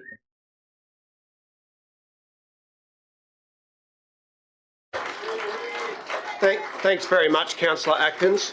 Further discussion, councillors? Mr. Chair, I do have an additional question as I flagged earlier, and I'm sorry to labour on this, but I do want us to be incredibly clear. Through you, the Chair, I wish to ask the Director of Planning for clarity. If 5C passed, would that mean the uplift we are voting on tonight in stage 1 is going to be levied at 20%? Not until it was implemented. It's quite simple. The motion doesn't state that we implement a 20%. It states specifically that we would consider it in stage 2. I don't know if it can be any clearer than that. So it is just to consider. I did ask Director of Planning. I do want to note that. I appreciate. I know, but I'm not wanting the officers to be verbal. It's my wording of my amendment. I think it's clear. I'm happy to pose the question to the officers, but they're not the ones who've drafted the amendment, so I'm trying to be clear with you. I appreciate that they're not the ones who've drafted the amendment, but it is standard practice for us to check things and wording, as my amendments in the past have been checked with staff. Yep. I think I've just answered your question. No, it would not be implemented until it was adopted by council. I'm unsatisfied with that answer because I did ask the Director I'll of put the Planning. question to the Director of Planning. Through you, Chair, once the policy is adopted by council, it applies to any uplift that comes before for assessment following the adoption of the policy. Thank you for that. Thank you so Councillor much. Anthony? Thank you. I appreciate that. No problem. Further amendments? Chair, I'd like to speak to the primary motion in support. Please do. Thank you. The plan before us tonight is a comprehensive, ambitious and evidence-based proposal to address the housing supply crisis in our local community. It focuses on what we can do right now to tackle a crisis that exists because too many have kicked the can down the road and deferred taking action for too long. And it is ambitious because the escalating scale of the crisis we face demands an ambitious response. I want to thank the thousands of community members, the staff, both internal and external, housing justice, advocacy and sector groups, and councillors who have contributed to the most comprehensive engagement process ever undertaken by this council. In particular, the Mayor and Councillor D'Arienzo. I'll call the meeting to order. Councillor Deputy Mayor, if you could wait one moment. This will be the 5th or 6th time that I've raised this. I'm going to insist that the small number of people who are wanting to disrespectfully interject when councillors who they disagree with are speaking, stop doing so. Otherwise, we will have to clear the chamber and you will be responsible for the public participation having been cut off. I'll respectfully ask you again to desist. Deputy Mayor, please proceed. Thank you, Mayor. And in particular, I want to thank yourself and Councillor D'Arienzo for all your work to deliver this plan tonight. This plan will deliver thousands of new homes around main streets and transport hubs, housing future residents in one of the best serviced, most infrastructure-rich communities in New South Wales. Where many other communities on the urban fringe have seen population growth race ahead of infrastructure, our community has seen the opposite. It's time to reverse that trend and it's time to take our fair share. This plan proposes groundbreaking reforms to deliver new social housing, including developing 5 council-owned car parks, allowing churches and faith charities to develop their lands for housing with 30% social housing, and taking an evidence-based approach to our affordable housing contribution that doesn't sacrifice feasibility or character. And this plan proposes an ambitious and exciting community infrastructure fund to deliver new open space, facilities and transport links for our soon-to-be growing population so that inner Westies can continue to enjoy what we have and have more to share. There are many people who do support this plan. Some we've heard from, but most we haven't. Because the people who need housing the most usually aren't speaking at council meetings or writing submissions. They're young people who are spending countless Saturday mornings lining up for rental inspections or a foot in the door of home ownership. They're shift workers driving over an hour to and from work to provide essential services. They're young families who want their kids to be close to their grandparents and the community where they grew up. Or they're people who don't live in the inner west because they can't afford to live here. These are the people we should think about when we talk about the character, vibrancy and diversity of our neighbourhoods. To those of you who are on the fence about this plan, who feel concerned and anxious about the changes that it might bring, I understand that feeling. But the truth is, change is already happening all around inner Sydney. It's happening in falling school enrolments. It's happening in local sports clubs struggling to field a team or find a parent to coach. And it's happening in the exodus of young people from the communities they grew up in.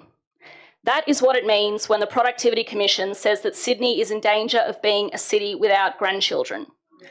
So we have to change, we have to build more homes, we have to keep young people and essential workers in the inner west and let them know that they have a future here too. The Our Fairer Future plan is a great place to start, and I'm proud to support this plan tonight. Thank you.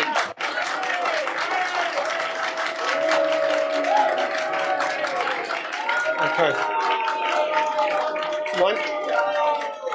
Once again, I'm going to ask everyone to desist from applause or interjections or boos. Whilst I'm sure the Deputy Mayor appreciated the enthusiasm of the applause, the only way that I can ensure that the meeting is conducted respectfully is to request again that there be no interjections while councillors are speaking or afterwards. I think that's fair.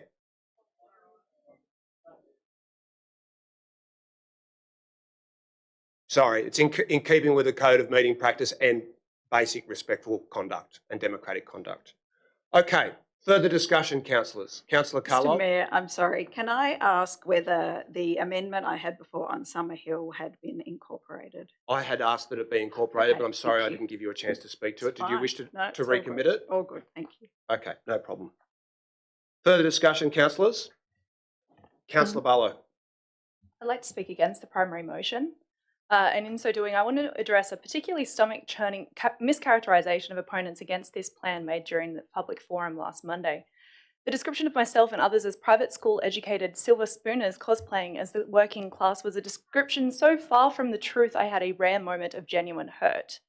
In politics, it's not particularly rare to be mischaracterised or criticised unfairly, and there's a required resilience we all have to it. But today I do want to put on the record a few things about my background, because when proponents of this plan attempt to paint a picture of entitled boomers fighting against fair and equitable access for young people in the inner west, all they are doing is misrepresenting sensible and informed arguments for a media grab, and in so doing erasing the lived experience of everyone who has actually gone through the traumatic experiences they're so keen to exploit for a gotcha moment. I was the first person in my family to go to university straight out of high school, and I was commuting from regional New South Wales to Sydney to do so. Whilst I studied, I balanced 5 casual jobs to support my family's rent and bills, as my single mother was unable to work due to extreme mental and physical illness. At one point, we relied on food pantries to supplement our groceries. When I was finally able to find a share house in the inner west that I could afford, for some time my own mother came to live with myself and my housemates, because without my financial support and herself fleeing domestic violence and still between jobs, she couldn't afford the rent on her own home. To this day, I am still a renter. I've worked full-time hours since I was 19 years old, and despite that, it's not getting any easier. I have given up on the idea of ever owning my own home if I am to stay in the inner west I know and love, so I know I have to fight to make sensible decisions about density in this area, not bend to the developers and the property lobby's ill-informed arguments about magical trickle-down affordability.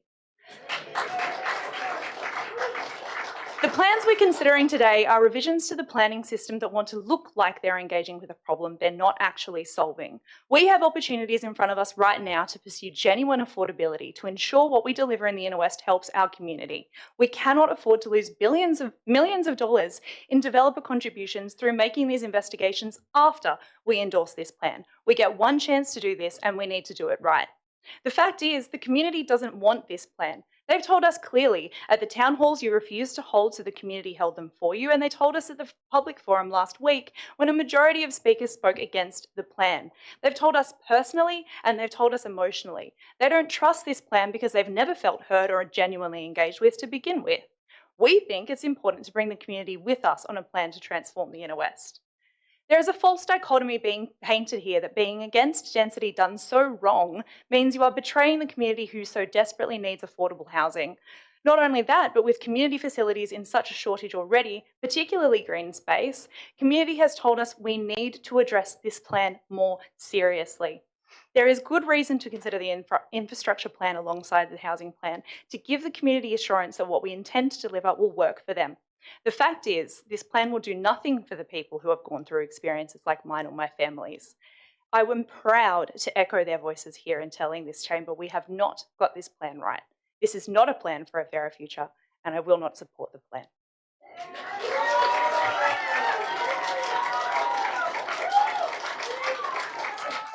Thanks very much, Councillor Barlow. Thanks very much, Councillor Barlow. I'll ask you to desist from interjecting. I'll respectfully ask you to desist from interjecting. Further discussion, councillors? Mayor, I'd like to take this opportunity to speak in support of the primary motion. Yes, Councillor Ferguson. Thank you. I'd like to start by congratulating Council on the great work they've done putting this plan together. This is a considered plan using a place-based approach that works not only to preserve the heritage and character of the Inner West, but to ensure we remain an inclusive and vibrant and diverse community. To me, the housing crisis has been like watching a tidal wave rolling in slow motion. You could see it on the horizon, you could feel the impacts as it approached, but we continued on, business as usual, and no one was really talking about it. I think for individuals, it's like, oh, you know, I just missed out on the 15th rental that I applied for. There's something wrong with me. I can't afford to buy a house for my family in the community I grew up in. There's something wrong with me. I need to work harder. I need to earn more. I need to save more. But this is far beyond being an individual issue. All the rules of society, the foundation that we've all been raised with, a fair go, work hard and be rewarded, equal opportunity, they're being broken. This is a crisis that impacts every corner of our society. It impacts the collective, and it can only be solved by acting in the interests of the collective. So it was incredibly refreshing to me to see the current state government make the housing crisis a conversation. And they did that in a really big way with bold, sweeping reforms. And no matter what you think of that approach, it changed the conversation, not about whether we were in a housing crisis, but what was the best way to fix it. And in the Inner West, we know our backyard best. And it was even more refreshing to see Council push for our own plan, one that prioritises the things that we love about the Inner West, while acknowledging that we are in a housing crisis, that 40,000 young people left our city last year alone, and action is required. This plan is not going to alleviate the pain of the crisis overnight, but this is the beginning of a new future, one that will allow future generations hope, choice, and the ability to drive their own destiny as others have had before them. A future that will retain our diversity and our vibrancy. This is a future that opens the door for those that live outside of the city to come to Sydney from other towns or states and pursue the education and opportunities this city offers. This is a future that doesn't depend on wealth transfer as the only way to be able to afford to live in the Inner West. It's the future of a fair go, and I'm really proud to tell my kids that I supported this plan. Okay, I'll note that it is only one section of the crowd that is continually acting in a disrespectful manner, and I'm going to flag now that if that continues, I'm going to adjourn the meeting and request the council officers to clear the chamber. I can't be any clearer than that. So if you continue to interject, then you're knowingly taking responsibility for the rest of the crowd having to leave the chamber because we can't conduct the meeting in a disrespectful or unsafe environment. I'd ask, you're all adults, I'd ask you respectfully I'd ask you with respect to uphold democratic practice and our code of meeting practice by refraining from being insulting to councillors. Okay, further discussion. No further discussion at this time. Councillor Macri. Chair, I'll just speak to the motion in general. I'm concerned that what we're saying here, this plan is going to deliver affordability and the ability for people to actually rent in the Inner West. And when you've been around for a long time, you see what happens. I mean, first it was Surrey Hills, and then it got gentrified and the people got pushed out into Newtown. Then that filled up, it got gentrified, and the people got pushed out into Enmore. Now that's getting gentrified, and then the people came to Marrickville. When you're here for a long time and you've grown up and lived in the area and work with the community, as I do as a barber, you see these trends and what happens, and these conversations keep on happening. And just saying we're going to build more properties or more developments isn't going to solve the affordability issue. That's the truth. Even when we look at the Atlas report, what it shows is the high cost of land and the high cost of construction and the high cost of government charges and fees means that these properties, the private sector builds them, then they're not really going to be affordable. And I'll give you the example of a new build, the library. One of the apartments in the library sold about a month ago. It sold a 2-bedroom apartment, sold for $1.675 million. 2 bedrooms with 1 car parking space. Now, on Livingston Road, the library is here, Marrickville West, on not even a kilometre down the same street, a red brick walk up, 2-bedroom, same size, car spot, sold for $1.1 million. Now, I'll just note that you have already spoken substantively earlier in the debate to the primary motion. I'm not trying to cut Councillor Macri off, but your time's about to expire. Is there a further amendment that you would like to move, or are you just seeking to? I'm happy for you to speak again. No. I'll just point out that property went for $1.1 million, and that's the properties that will disappear, and they'll be replaced by the higher price properties, which won't really address the affordability. The other issue which the community has raised is they're concerned about the probity in the process, and they had requested that a independent probity review be done of this process. I'll probably put an amendment up now to actually include that. Is this where it should go in now, or should I wait? Well, you've now spoken twice substantively to the primary motion. If you would like to move an amendment, you're able to do so. Have you provided the wording to the minute takers? Yes, I have. Catherine, the latest email I just sent you. Okay, could I ask that that's displayed on the screen, please?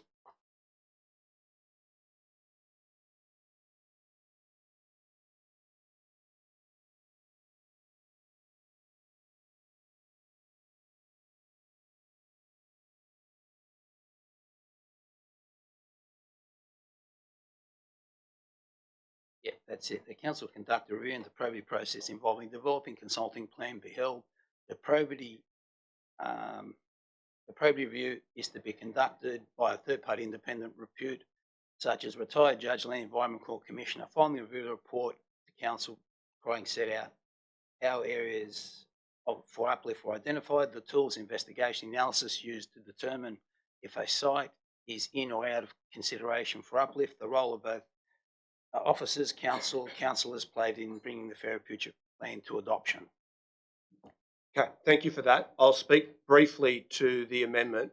I would be, firstly, all of the councillors have been involved in the process, and everybody is completely familiar with what close attention has been paid to ensuring the probity of the process, including in the weeks leading up to this meeting, where I think it's fair to say all of us have gone to the nth degree to ensure that we've all upheld our obligations. It would be perfectly appropriate for the Audit and Risk Committee to review the process now that it's concluded, and I would be happy to incorporate that into the primary motion. The suggestion that a judge is required to conduct a judicial review into a normal planning process that has been conducted properly is just wrong. And I know this is not Councillor Macri's intention, but the inference that could be made about that in regards to the council officers in particular, I think is unfair.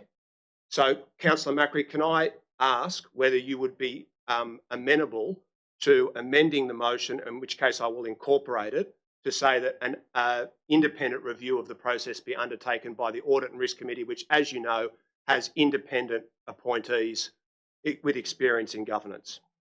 Chair, I'd just be more comfortable if it was arm's length away from council. Okay, on that basis, we'll proceed with debate of the Macri amendment. Is there a seconder for the amendment?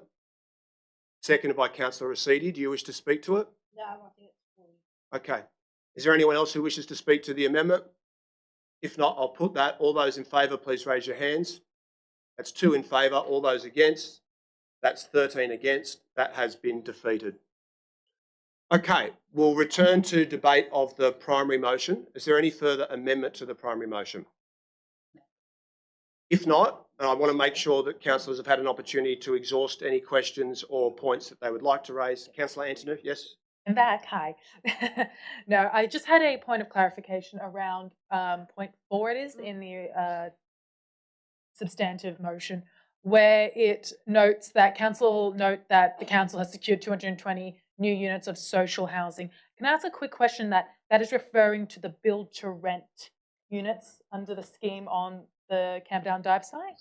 No, that's referring to the units that are being constructed and will remain in the possession of Landcom, the government developer, and which will be in perpetuity for rental accommodation for essential workers. But, okay, secondary question. Does that mean it is not eligible, people on the social housing wait list? It will not clear the social housing wait list. It is a separate scheme for essential workers? I think that's still to be determined, but I don't believe that, my personal view is that social housing shouldn't be limited only to people who are on the public housing wait list. One of the problems with the system as it stands is because we haven't built enough new social housing, the entry requirements have become ever tighter. And so I think the definition of this as social housing is correct, as it will remain in the possession of the government. But I personally have no objection to it being made available as essential worker housing. Yeah, I just wanted that clarification. No problem. Okay, if there's no further amendments or questions for the officers, Councillor Rosidi. Can I just ask a question? How many affordable housing units does council own? Presently? Yes. I'll put that question to the officers. Through you, Chair, 19. 19. Okay. Thanks very much for that. Okay, there being no further amendments, I'm going to take a few moments to make a right of reply. Firstly, I want to thank all of the councillors for the overwhelmingly respectful way that the debate has been conducted. I think that's important. The substantive issue that's being raised by councillors who are indicating that they won't vote to adopt the plan is that it should be deferred, that it should be delayed. But I want to suggest that this crisis is so deep and so immediate that now's the time for action, that we can't wait any longer to take action to address the crisis. And in fact, when you've got a crisis that's as deep as this, if you do nothing, you're going backwards. And we know, and I don't think this is misrepresenting anybody. We know that, I'm not suggesting this is the case with the councillors, but there are people in the room tonight who will take deferral as an opportunity to campaign to make sure that the plan's never adopted. I mean, as you can see from the sign saying scrap the plan. So I'm not suggesting that that's the intention of the councillors, but past history would suggest that's what happens when you refuse to act. And I want to take just a moment to talk through the process up until now. Firstly, last year, the government proposed their rezoning proposals, the TOD reforms and the low and mid-rise SEP. And the reason that we objected so vociferously to that is when you put all of the concentric circles of those rezonings on the map of the Inner West, it was essentially the whole of the community that was going to be rezoned. And so we undertook public advocacy to oppose the government, to say, no, this is not good enough. We can do much better through local planning. And that's a principle that all of us have supported in the past. And eventually we, through our advocacy, were able to convince the government that we would get on with developing our own local environment plan. And I'm proud to say that we're actually the only council in Sydney that's done that. No one else has. No one else has. And the process that we've undertaken, instead of putting circles on a map, is that the officers, informed by independent experts, have gone block by block through a fine grain analysis, and no one can dispute this. The outcome of what's proposed is that the heritage conservation areas, almost in their entirety, are protected under this plan, which is not what would be the case under the government's rezonings. We put principles out on public exhibition in June last year about how we would undertake this plan, and we received an overwhelmingly positive response. The most positive response, the data's on the public record, the most positive responses from the community were in regards to our target of 1,000 new social housing dwellings. And on that basis, we've continued the work to develop our local environment plan. We're now at the 30th of September 2025. We began that process in June 2024. I don't think it is a reasonable description to say that this process has been too fast. And of course, we know that until we adopt our own plans, the government's rezonings will remain in place. And I think that's something that hasn't been articulated very much in the debate. There is no choice that results in no rezonings. We can scrap the plan tonight and the government's Todd proposals and the government's... I'll ask you to desist from interjecting. It's not bringing credit to your argument to do so. The government's Todd rezonings, which I think the vast majority of people here would agree are a worse outcome, they would remain in place in perpetuity. I do want to say that the social housing provisions proposed in this plan and that I hope we will adopt tonight are genuinely groundbreaking. I believe that if we establish the principle of converting church lands and lands owned by faith-based charities to social housing now in our controls, that it will be adopted by other councils across Sydney as well. And I believe that we'll look back in 10 or 20 years and it will be seen as a groundbreaking reform that increased the supply of social housing, not by a trickle, but by tens of thousands of dwellings. Just seek an extension of time. Councillor Howard, 2 minutes. 2 minutes. Thank you for that. Seconded by Councillor D'Arienzo. All those in favour? Against? Declare that carried. That's why the Faith Housing Alliance has been so enthusiastic about working with our officers and with us, because they think if they can establish this as a principle, it will do something really big and important for social justice in this city. In relation to the conversion of our car parks, I understand the concern that's been expressed by local businesses about not wanting to lose public parking provision, and the amendment that we proposed, the motion that we've proposed tonight, guarantees that we will maintain all of the public parking on those sites. But if we can secure up to 350 new social housing dwellings through another significant groundbreaking reform, there's also the potential for councils across Sydney to learn from our example in that regard as well. And when you're dealing with a crisis as serious as this, you don't need to do one of the things, you need to do all of the things. And I think these policies represent the Inner West community taking a leadership position and setting a good example for how other councils and communities across Sydney can act to address the crisis. We all want to maximise the proportion of affordable housing on private lands.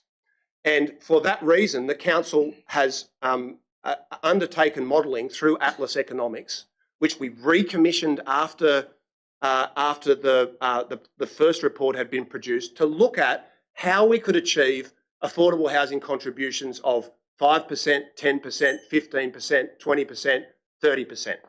And I just want to take a moment to explain in plain English language what those findings were. For an affordable housing contribution of 10%, it would require scale of development on our main streets of 40 stories or more, and on residential streets of 20 stories or more. For 30%, and I note that some of the councillors who have spoken indicated their unwillingness to support the plan, were advocating for 30% affordable housing for development on private land. Mr Mayor? Yeah. Move an extension of time. Thank you. 2 minutes. Yeah, thank you. I appreciate that. Seconded by Councillor Howard. All those in favour? Against? Declare that carried. Some of the councillors who have indicated they'll vote against the plan tonight were advocating for a 30% affordable housing contribution on private land. What we know from the report is that not only would that require a greater level of scale than 40 stories, but then even after that, it would require public subsidies, so ratepayers' money or taxpayers' money, being transferred to private developers in every instance to fund their development. I consider, I'll ask you to desist from interjecting, I consider that that would be obscene. And I do not believe that there would be Not only not majority public support for that, I think the support for that would be minuscule if people discover that that's what the council was proposing. I was a little surprised to hear some of the descriptions about councillors being dragged kicking and screaming to their amendments tonight, because the only time that we voted on this plan previously was a unanimous vote to put the plans out on public exhibition, which was done without amendment to the plans, and we were quite clear at the time that we wanted the community to be able to have their say. So I don't agree with the depiction that has been inferred through some of the contributions from elected representatives tonight, that there's been a divergence of policy position until now. And councillors who are criticising the engagement process after they voted for it and it included their amendments, I think you could question how sincere those criticisms are. One of the most important parts of this plan is that there are tens of thousands of people in this community right now, and tens of thousands more who've already been forced out, who will never be able to afford a freestanding home. They're never going to have $2.5 or $3 million to purchase a freestanding home. But there are a lot of them, if we increase the supply of apartments, who may be, their chances of staying here will be greatly increased because they are a chance of being able to afford to rent or purchase an apartment. The gap in value between freestanding homes and apartments in the inner west has been growing exponentially. So at the heart of this plan is the acknowledgement that there's many, many people here who want to stay in the inner west, who are not going to qualify for social housing, but would really like the opportunity to live in an apartment in the community that they love. I'm a little bit surprised about Councillor Macri's contribution tonight in that he has been advocating. I'll say this with respect. I've known Councillor Macri for a long time, and I've always respected his advocacy for increased housing supply, something that he's been sometimes a lone voice on for a very long time. And I would encourage him and all councillors to realise that this is our opportunity to actually adopt a plan that can work. I want to make one point that has not been made so far in this debate. What we are proposing will not deflate the housing market, that's true. And if we were to propose to do that, then the huge number of homeowners in the inner west would understandably be up in arms. That's not the objective of the plan. But if we don't, I'll ask you to desist from interjecting. If we don't act now to increase the supply of housing, then the already obscene level of inequity in our local community will get far worse. So if we scrap the plan tonight, we didn't do anything to increase housing supply, what we know is that in 10 years' time, the problem, which is already at crisis level, will be far worse. And we are in danger of becoming a community in which young people and renters and essential workers simply can't afford to live. So on that basis, I encourage all elected representatives to adopt this plan tonight. It's evidence-based, it'll make a real difference to this crisis, and it's the right thing to do. I'll call the meeting to order. I will now, moved by myself, seconded by Councillor D'Arienzo, move the primary motion, which is point 1 with all of the amendments that have been incorporated. If the primary motion is defeated, we will then consider the foreshadow motion that Councillor Macri has indicated that he would move. Would all councillors in support of the motion please raise their hands? That is 8 councillors in support. All those against? That is 7 councillors against. The motion has been carried. I'm going to propose an adjournment.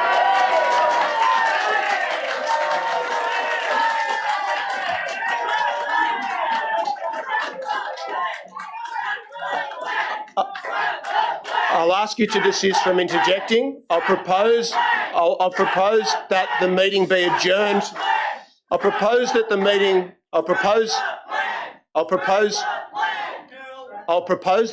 be adjourned for 5 minutes. Is there a seconder for that motion? Seconded by Councillor Carlisle. I'll note that the time is 8:33. Councillors might want to get a cup of tea. Why don't we make it 10 minutes? You happy with that? I'll put that. All those in favour, against, declare that carried. The meeting is adjourned.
In their seats as well, please.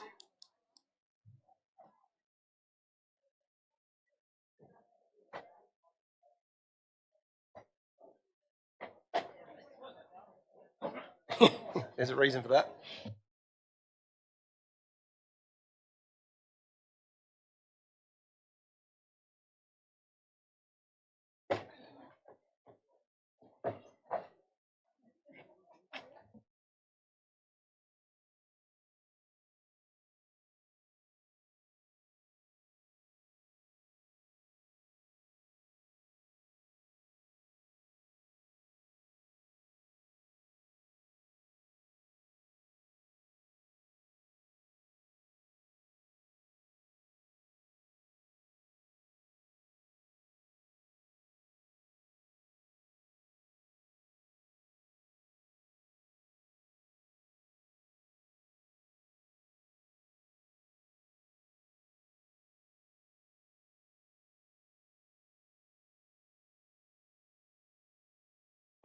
Okay, thanks very much, councillors. We'll resume the meeting. We're at point 2 on the business papers that council endorse our Fairer Future plan in relation to Haberfield. So can I ask that any councillors who have declared a conflict on in relation to Haberfield and need to absent themselves from the chamber do so now. I'll ask the minute takers to note that Councillor Rossetti has now left the chamber. Is there a mover for this recommendation? Councillor Dorienzo? I'd like to move it. Thank you. Okay. Councillor Culler? I just move the council recommendation. Yep. Do you wish to speak to it? No. Okay. And Councillor Dorienzo, do you wish to speak to it? No. Are there any amendments to the motion? If not, I'll put that. All those in favour, please raise your hands. All those against? That has been carried with 8 votes in favour and 6 votes against. Can I ask the officers to notify Councillor Rossetti to come back into the chamber, please?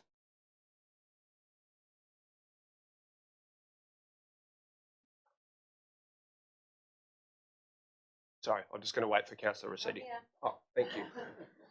Excellent. Okay, that brings us to motion 3, which is in relation to Leichhardt.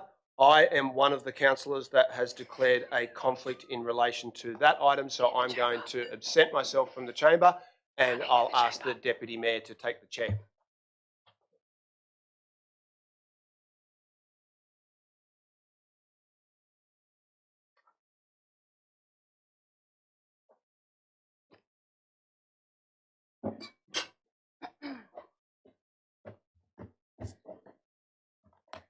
So we're up to point 3, which concerns Leichhardt. Is there a mover? Thank you, Madam Deputy Mayor. I would like to move an amended version of the officer's recommendation that's been provided to the minute taker earlier. Now, in keeping with the Mayor's ruling, if I could just ask the minute taker to pause the clock for a minute while we just deal with the procedural handling of this amended version of item 3. Just in keeping with the Mayor's suggestion earlier that longer amendments be dealt with in part, could I just voluntarily offer to move this in 3 parts? I don't think they're 100% numbered correctly, but... So can I just clarify, Councillor Scott, so you're proposing to move point 1A and B? I'm proposing to move point 1, so under 3A, which is Leichhardt, point 1A and B. As one. As one, Yep. and I'll just and speak then we'll to get those. to point 2 and point 3 Yep, separately. Sure. indeed, Go ahead. indeed. I would just also like to take this opportunity to commend the community engagement plan, the staff's work, the excellent engagement that we had from citizens across the Inner West, and how much I enjoyed hearing from people in Leichhardt about their views on this plan, and how excited they were for Leichhardt to be more fully part of housing uplift in a more expanded plan that goes to more of the north side. There are parts of this plan where we do have to take local advice about how to deal with some very specific sections of the community.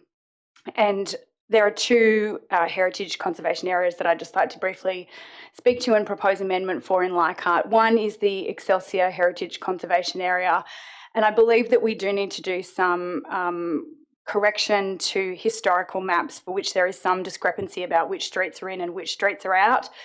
The Excelsior Heritage Conservation Area should include Carey Street. The Excelsior Conservation Area should probably not include Norton Street and Renwick Street. That is a very mixed street. Feedback from residents on Renwick Street was extremely clear that they would prefer not to be considered part of the Heritage Conservation Area and that they would like their street to be considered harmoniously with Norton Street, which is immediately adjacent to it. And I think that that is a fair request and one that I would like to support. Secondly, and on a similar note, the Whaley-Borough Estate Heritage Conservation Area, which is largely along Macaulay Street, which has an intersection with Norton Street, should also be considered. It is not an entirely intact heritage conservation area, and there are properties, particularly at the very eastern end of Macaulay Street, that are immediately adjacent to Norton Street, and those property owners would like to be considered and treated harmoniously with that north end of Norton Street, and I think that is a reasonable thing to request. And so that is the primary motion under 3A Leichhardt for that section of the amendment. Yeah. Thank you, Councillor Scott. Is there a seconder for Councillor Scott's amendment, point 1A and 1B?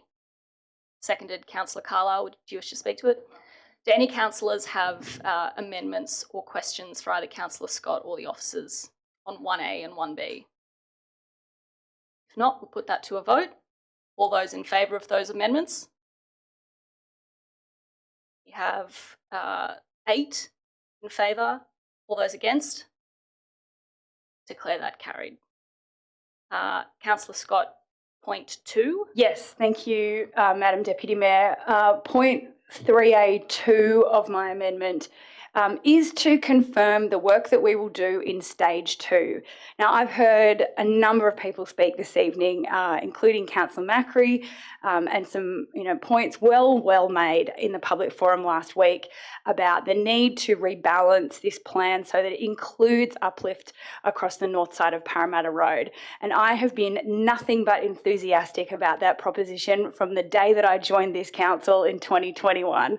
I am excited about the prospect of there being more housing in the north of our LGA. You know what's great for the neighbourhood? People. You know what's great for small businesses? People. What's great for public transport? People. What's great for public schools? More people. This is something that we can all get amongst. This is an exciting future for us. This means that there will be fewer vacant properties on Norton Street. This means there will be more people shopping along with me on a Sunday morning at Leichhardt Marketplace. This will mean that the enrolments at Kegworth Public School might go up 20% instead of down 20% in a single year. This means that there will not be kids who are leaving my own children's public high school to move out to the western suburbs because they simply can't afford to still live in Leichhardt. I am looking forward to a future where there is more inclusion, more diversity, and a lot more people because I love people. Thank you, Councillor Scott. Thank you, Madam Deputy Mayor. Let me keep going. I got my full 5 minutes. In stage 2, we need to look at these areas. Leichhardt Marketplace is an absolutely obvious candidate for further investigation. The 3 light rail stations in Leichhardt are obvious candidates for investigation. The Marion Street and Norton Street retail and commercial precincts are obvious candidates for investigation. I do thank the staff for having already in principle, included those in their proposals for stage 2, but I want to be absolutely clear and full-throated on the record that this is what we are going to do. And so this is my proposed amendment. Thank you, Councillor Scott. Is there a seconder for that amendment? Seconded, Councillor Clay. Do you wish to speak to it? Are there any councillors who have amendments or questions for Councillor Scott or the officers on that amendment? If not, I'll put that. All those in favour? Against? Declare that carried with 9 votes to 5, I believe. I think that brings us to the final. Yes, there is point. a final amendment under Leichhardt. Thank you. Thank you, Councillor Scott.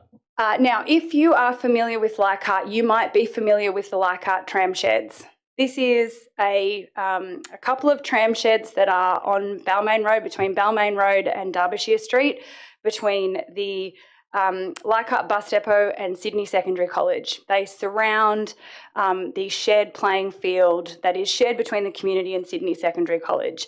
These tram sheds have been derelict my entire life.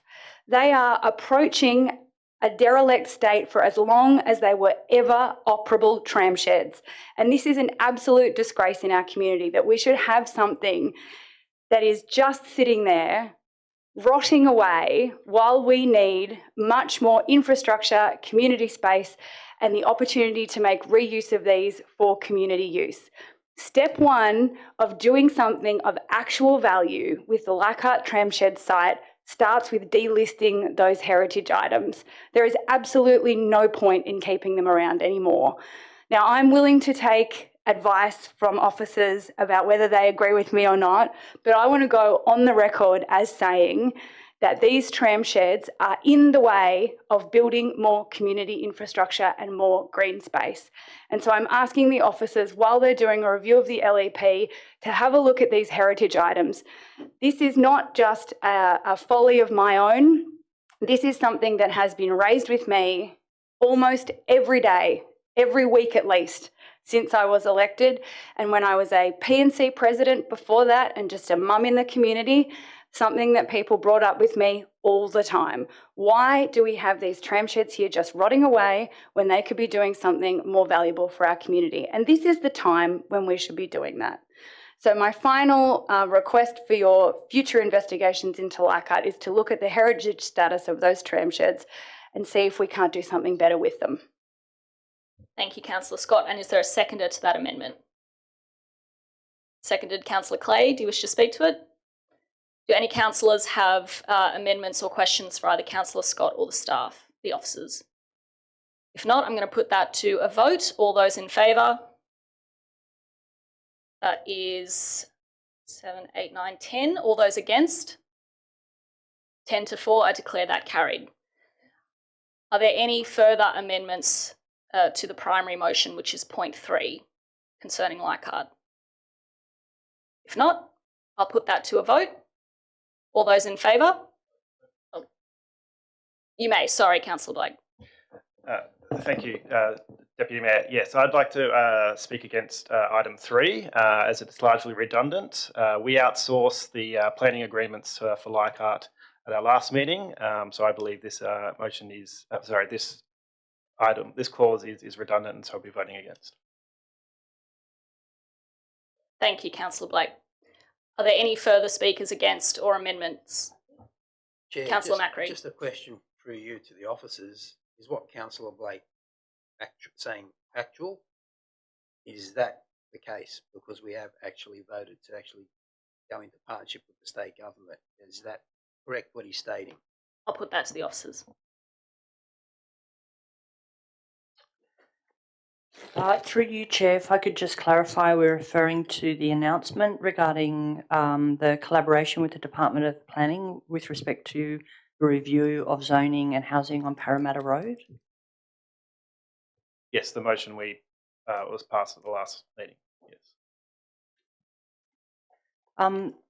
Through you, Chair, if I could just say that with respect to that motion, it did talk about a joint approach, and that the Department of Planning be led by the Our Fairer Future plan model, and we would be, as Inner West Council officers, active participants in that collaboration, and I don't believe, therefore, that the motion would be redundant. It would be useful direction.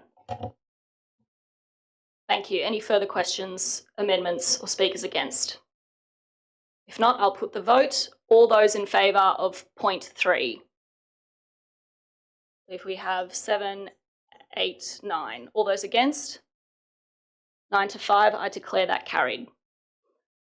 Would someone please notify the Mayor that we are now moving on to point 4, Marrickville. And I will beg.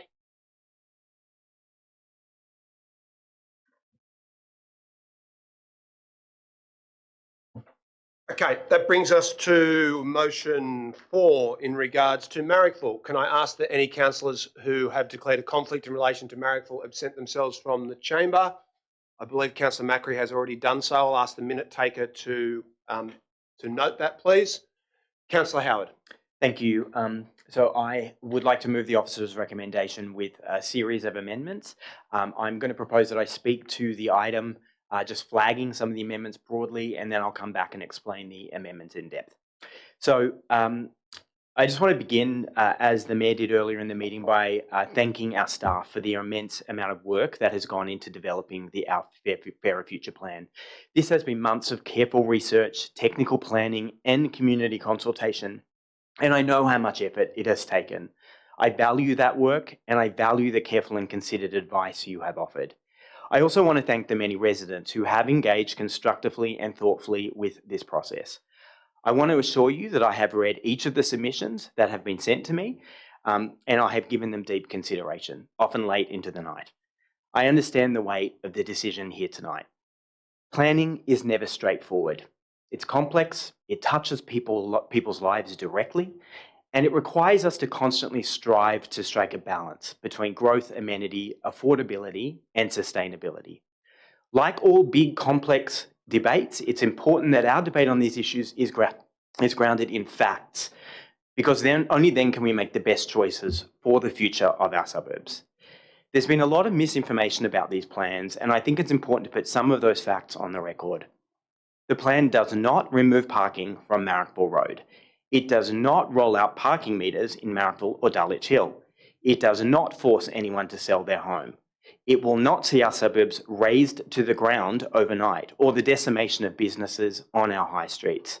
It will not increase people's rates. There are mechanisms in place to ensure that residents are supported and protected as land values increase.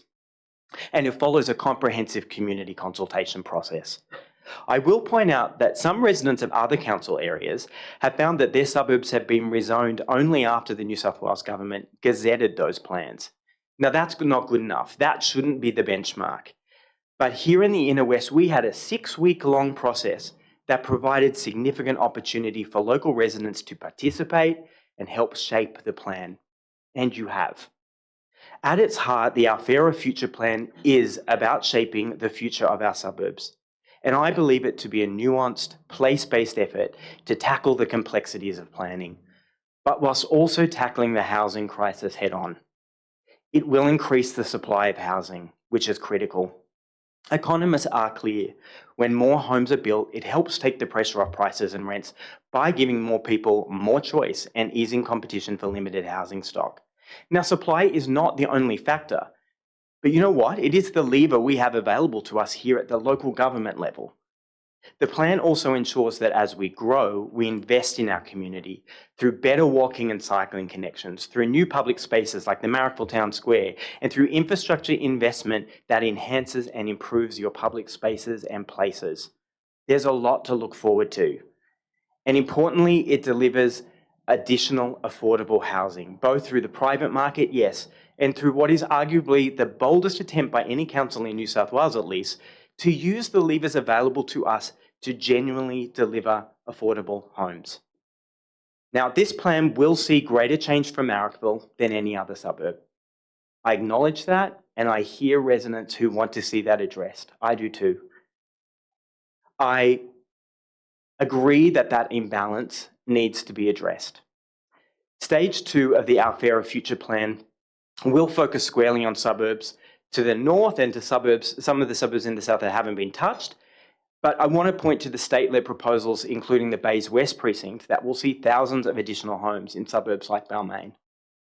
Still, tonight, I'm proposing a series of amendments which will shift some of that density north. I'll detail them later in more specific detail. However, there's a series of areas I seek to remove from the planning maps. There are some I wish to defer, and then there are some other actions I think we can take to make sure that we get the process right as we work through this next stage of the plan. The amendments do a couple of things broadly. They scale back the development proposed for Marrickville by around 20%. shifting it north to Parramatta Road following the recent announcement that Council and the state government will commence work in that precinct. And I do want to point out that it'll mean that there's more density proposed on Parramatta Road than in the Marrickville-Midgebury ward. But there will be more. It will also ensure that the amendments I move will also ensure that the density in Marrickville is tall and tight, that it will not encroach as far into our suburbs, and that it is more densely centred around our train stations and our high streets. Secondly, the amendments seek to provide opportunities for us to re-examine and really eke out other opportunities for green space and community infrastructure.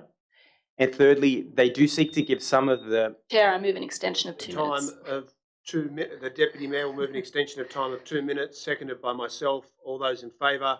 Against? Declare that carried. So the amendments are about achieving... they will give us some more time to look at some of the more complex areas where there has been division between residents, including Key Site 6, including the entryway to the David Street Heritage Conservation Area. And it will also help us to look at the Warren Estate and how we might look at heritage in the Warren Estate. So these are amendments just broadly are about achieving balance, about ensuring that Marrickville grows, but in a way that respects the character of our suburb and the needs of our community. They are constructive amendments to strengthen the Our Fairer Future plan, not to walk away from it. And I do want to point out that they're based in expert advice, in community feedback, and in a deep consideration on I think is the right thing to do for Marrickville now and into the future. As we move forward tonight, I want to emphasise that this is not really about being against or for development. It shouldn't really be about YIMBYs and NIMBYs. I do think we need to leave that dichotomy behind. I truly do. And I think we need to look for common ground. But here's my ask. That means actually believing the rhetoric we use. If we start an email that says, I'm not against housing, let's follow that up by finding ways to be for housing. Let's do that together, because there is common ground. This process is about planning responsibly for the future of our community, and my job and our collective job is to make sure Marrickville and the Inner West remain vibrant, livable and inclusive, not only for those of us who are here today, but also for the people who will call this place home in the years to come. If we can keep that shared vision in mind, then we can make decisions that are fairer, balanced, and that stand the test of time. Now, I'd like to just detail some of my amendments, if I may. Yep, so Councillor Howard has concluded speaking to the substantive motion and is now seeking to table and explain the amendments that he has provided to the minute takers. Can I suggest that these be broken up in the way that we have been proceeding so far? So would point A be one amendment, Councillor? So point, what is the little Roman numeral thing? Is that one? Is that one? Do we call that one? The I? That's one. Thank you very much. So one actually are all the amendments grouped together where I'm seeking to remove areas. So they are kind of grouped together, but I'm happy to speak to each one in detail. I'm still not quite clear. So would that be, like, if it's everything that's on the screen, I think that's too complicated for councillors to be asked to... Let's go through each area then. Yeah, absolutely. Yeah. So I'll start with A1A, parts of Illawarra Road. So this precinct involves some areas. It's in the southwest of Marrickville. It includes homes on Warren Road, Livingston Road, Harnett Avenue, Roach Street, Harnett Avenue, View Street and Glen Street. It is a largish area that had been proposed for rezoning to R3. I seek to remove this because it is further away from the train station, placing it outside of the focus areas for transport-oriented development. There is also a mix of housing typologies, particularly in this location, including high proportions of rental and low-income housing. It also abuts to very large social housing or public housing units. So I'm seeking to remove this because I believe that it is far enough away from the train station predominantly that it would, it isn't appropriate for the level of development. Thank you for that. Is there anyone who wishes to pose a question to the officers or to Councillor Howard about that amendment? If not, I'll indicate my willingness to incorporate that. Well, no, it's your motion. It's my incorporated. Motion. Sorry. Yeah. Getting stuck on the old motion. Okay. move on to the next amendment? The second amendment, is parts of Illawarra Road, Marrickville sub-precinct, so north of Carey Street and south of Renwick Street, towards Illawarra Road. So this includes the properties from 1 to 15 Carey Street, 2 to 16 Renwick Street, and 481 to 465 Illawarra Road. Can I ask the minute takers to display this second amendment fully on the screen, please? Thank you. So this area, which is listed as number 2 here, is was first proposed for rezoning based on my discussions with staff and with the experts, because they wanted to extend the economic centre further south along Illawarra Road. However, there is already a fairly significant amount of uplift proposed to that south area of Illawarra Road. Again, it's further away from the train station, placing it outside the focus areas for transport-oriented development. And in this particular area, there were considerable impacts on local residents, particularly in relation to transitions with the existing housing stock. So on that basis, we've received a lot of feedback from local residents, and I'm proposing to remove all of that area. I just note that already some of that area in Carey Street was removed by the experts as following the consultation exhibition. Okay, so can I clarify for this amendment what is the end of this amendment? What are the last words in this amendment? Is it 1 to 7 Glen Street, Marrickville? It is. Oh, sorry, I beg your pardon. I jumped ahead because I didn't realise you'd moved it. So I'm sorry. I was just discussing point B. I'm very sorry. So have we already? We have not done part A, and I'm sorry about that. Oh no, we did. We did move part. No, we did. So you've explained part A. There's been no questions. That's part of the primary motion. You've just explained part B. I have. So I'm going to ask councillors if there's any questions for Councillor Howard about that, or any questions to the officers. If not, we'll move on to part C. This is part of Illawarra Road. Okay, sorry, part of Illawarra Road, Marrickville sub-precinct. So south of Grove Street and south of Myrtle Street, along Harriet Street, north of Schwebel Street, west of High Street, and east of Ivanhoe Street. So this is a larger block that really does stretch in an interesting shape, but from Illawarra Road around to Carrington Road. So it removes some of the it removes the uplift that was proposed in those blocks along Carrington Road. Again, this is further away from the train station, and it does have a higher proportion of rental and low-income properties in this area. And so I believe it would be appropriate to be removed at this stage from the plan. Okay. Thanks very much, Councillor Howard. Are there any questions for Councillor Howard in regards to that amendment, or questions for the officers about that amendment? If not, we'll keep going. Do you have further amendments, Councillor Howard? I sure do. On this most interesting tour of Marrickville, let's head north to north of Enfield Street. So this is part of the Marrickville local centre. Just one moment, because it can be quite confusing. Can I ask that that's perfect, if we could highlight the section that we're considering at that time? Thank you. So this is part of the Marrickville local centre bound by Livingston Road, Hastings Street, Enfield Street, Woodbury Street. And again, we received a lot of communication from residents in this location that it was further away from the train station. And for that reason, I believe it would be appropriate to remove it at this stage. Thank you for that. Any questions for Councillor Howard or for the officers in regards to that? If not, we'll keep moving.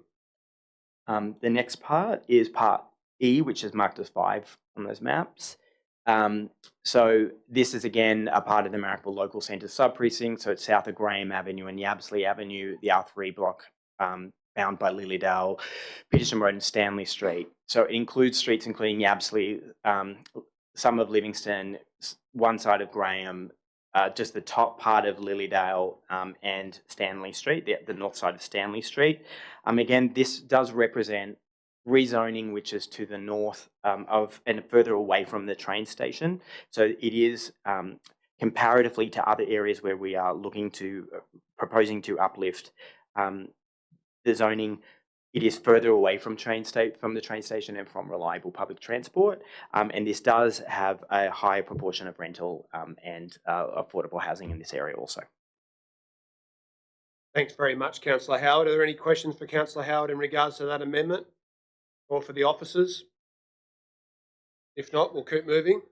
And finally, there is an area which is to the very far north, and it is a long way from a reliable form of public transport, like mass transport, such as the soon-to-be metro, and it includes the area that's bound by Shaw Street, Addison Road, Oxford Street, Newington Road, and Bright Street. Again, this is a long way from the from public transport, so it really doesn't fit well with a plan that is focused heavily on the town centres and on our public transport. Any questions for Councillor Howard or for the officers? If not, we'll keep moving. Part G actually refers to, also if you look at Roman numeral 2 below, we have to do this as a functional thing. We have to remove 2 areas from the plan so that we can seek to defer them. So I'm not actually seeking to remove these from the whole Our Fairer Future plan. I'm seeking to defer them.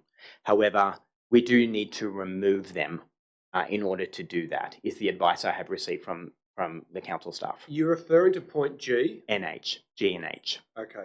Yeah. So I guess I will be speaking more broadly to the purpose of deferring these 2 items. So key site 6 is a large site. Councillors will know that we received very differing, very diverse and often conflicting submissions in relation to this particular key site. It is an important site because it also is delivering green open recreational space in Marrickville Road, where we are seeing uplift. So that contention and disagreement made me want to look at this more closely, of course. There has also been some fairly substantive changes between what was exhibited initially and what was proposed after, and what in the amended plan after it had gone on exhibition.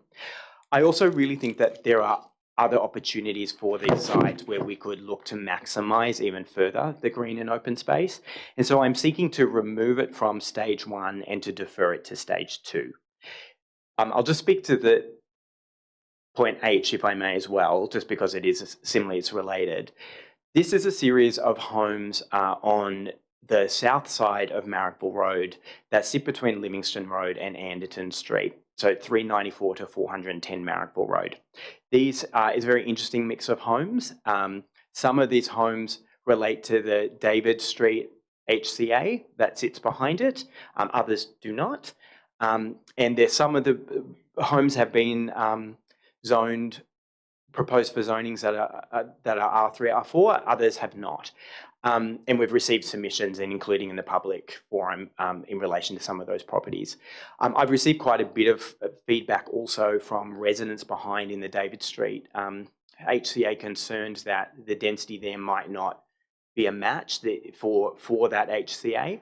And so I think we need to do some more work there just to make sure we're getting those transitions right. Also because there are opportunities potentially to look at this as a key site as well for potentially more maximised open space or community infrastructure as part of that. So I'm seeking to remove that from the plan and to defer it for consideration as part of stage 2.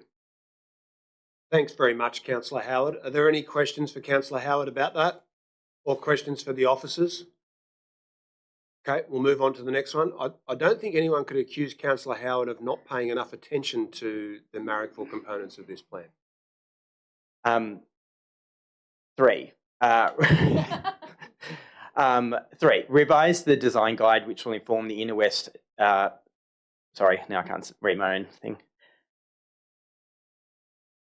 Sorry, one second. We just removed the box on the screen so that Councillor Howard is able to read. So revise the design guide which will inform the Inner West Development Control Plan, the DCP, to support better transitions between the proposed high, medium and low density areas in Marrickville.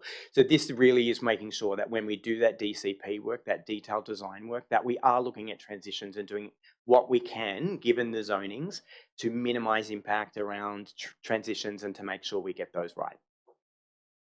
Any questions for Councillor Howard about that? Or for the officers? If not, we'll keep moving. Point B is to consider mechanisms to incentivise the delivery of public parking by private developers in the Marrickville Town Centre as part of the review of any planning agreements and public domain plans. So obviously there are locations including the Calvert Street car park where there is a move to displace that parking but to find parking in other locations to offset it. I'm really for the Marrickville Town Square. I think it's a great idea. I think it's really going to enliven our business district, and I think it's going to bring more people to our local business centre. What this is seeking to do is to put an additional focus on our work moving forward to find ways to incentivise that offset work so that we can still retain parking, even if it's not surface level parking, that it is parking that is publicly available parking within our town centre to support our local economy. Thank you very much for that. Any questions for Councillor Howard about that? If not, we'll move on to C. Point C is to commence work on the Marrickville South flood study as soon as practicable and to report to the flood management, I've written FLOD, but I meant Flood Management Advisory Committee before the 31st of December 2025 with a timeline proposed program for work. This work has not been done. It's the last of our flood studies, and it covers a lot of the area to the south of the suburb. I think we need to get cracking on that. I think it's really important that we get that piece of work done soon. So I would like to see that escalated and look forward to getting a report back from the council officers about how we can get that happening. Thanks very much. I think that's quite clear. There's no questions about that. We'll move on to the next amendment. This is my final amendment, and I thank you for your time and patience with me. This is to undertake heritage investigations for the below areas as part of phase 2 of the Our Fairer Future plan. So the first is to review the heritage significance of 13 Beauchamp Street. Actually, sorry, that's my French Canadian coming in. Beauchamp Street, Marrickville, and whether it still warrants listing as a heritage item. We've received correspondence from that resident who has made a case that those controls may not be appropriate, so I'm asking for that to occur, a review of that to occur. And second, to review the potential heritage significance of listing the Warren Estate as a new heritage conservation area in the Inner West LEP 2022 for the streets which are identified to have high heritage value. So what this is seeking to do is the work that we started to look at whether the Warren Estate was an appropriate heritage conservation area, that work was put on hold when the Todd policy came into effect. Now that we are looking to consider and potentially adopt a plan for Marrickville, I think it is the right time to review the work that has occurred there. It's effectively recommencing that work, and with a stage 2 looking at what further heritage protections might exist for the Warren. So look, that's my final amendment. I'll see if that's acceptable to people. Yep. Is there anyone got any questions for Councillor Howard about that? No? Okay, so Councillor Howard's now spoken to all of those amendments. They've been clearly articulated. If there's not as yet a seconder for the motion, I'm very happy to second your motion, and I wish to speak briefly to it. Firstly, I think it's important to state for the record that combined between Ashefield, the amendments to Ashefield, Dalich Hill and Marrickville, that there has now been a significant reduction in the density that is proposed in this plan for the south side of Parramatta Road. And the plan is still made effective by the fact that the council has also resolved to partner with the state government to progress with rezoning of the Parramatta Road corridor. So, or to put it another way, if we didn't agree to work on Parramatta Road, it wouldn't have been possible to transfer that density away from the south side of the LGA to the Parramatta Road corridor. So I want to thank Councillor Howard for the obvious diligence that he has undertaken this work. I guess if you decide in advance that you're going to oppose something holus bolus, it's easy not to do that detailed work. But in Councillor Howard's case, I think it's clear, wanted to make sure that we do adopt a plan that will increase housing supply, but was really committed to examining the plans in forensic detail to ensure that what is adopted is in the public interest. And I want to congratulate you on that work. Is there anyone who wishes to move an amendment to the primary motion? I'd like to speak against the primary motion. Please do. And I think there is some really good work in here, Matt, and I think there's some really great amendments in there, and I want to speak to the residents that have reached out, particularly in the early amendments here, about their concerns, and I'm glad that their voices are, at least in this instance, being heard. In addition, I think it would be great to look at exploring listing the Warren, and finally seeing some work on the Marrickville South flood study. These are all good amendments, but the plan in itself is unsupportable just because we're addressing some really relevant and important resident concerns here doesn't mean that we can possibly support the plan. In fact, I would argue that the extent to which we have had to go through with a fine-tooth comb to make this recommendable kind of shows that this plan is not where it needs to be. It's not what residents expect from us. And for those reasons, I can't support the primary motion. Thank you for that. Any further discussion? If not, you're not getting a right of reply. I'll put the Howard Byrne motion. All those in favour, please raise your hands. That is 8 votes in favour. All those against? That is 6 votes against. That has been carried. That brings us to motion 5, which is in relation to Rozelle, for which I have declared a conflict. So I'm going to absent myself from the chamber and ask the Deputy Mayor to take up the chair.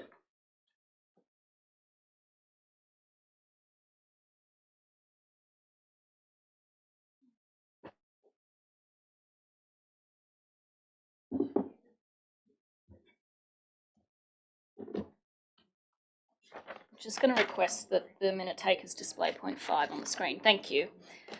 Is there a mover for point 5 in relation to Rozelle?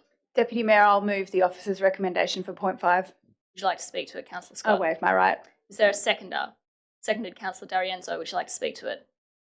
Are there any amendments, speakers against, or questions from other councillors? Not? I'll put this to a vote. All those in favour? Just recommitting that vote to make sure all councillors heard. All those in favour of point 5 in relation to Rozelle, as on the screen. All those against? Declare that carried. And I'll ask that the Mayor be notified that he can come back in.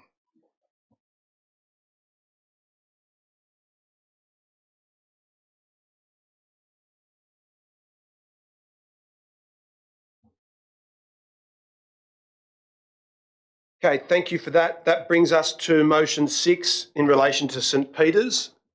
I'll ask that any councillors who have declared a conflict in relation to St Peter's absent themselves. I'll ask the minute takers to note that Councillor Carlisle has left the chamber. Councillor Howard. I just move the officer's recommendation. Okay, that's moved by Councillor Howard. Is there a seconder for that motion? Seconded by Councillor D'Arienzo. Do you wish to speak to it? Is there anyone who wishes to amend the motion? If not, I'll put that. All those in favour, please raise your hands. All those against?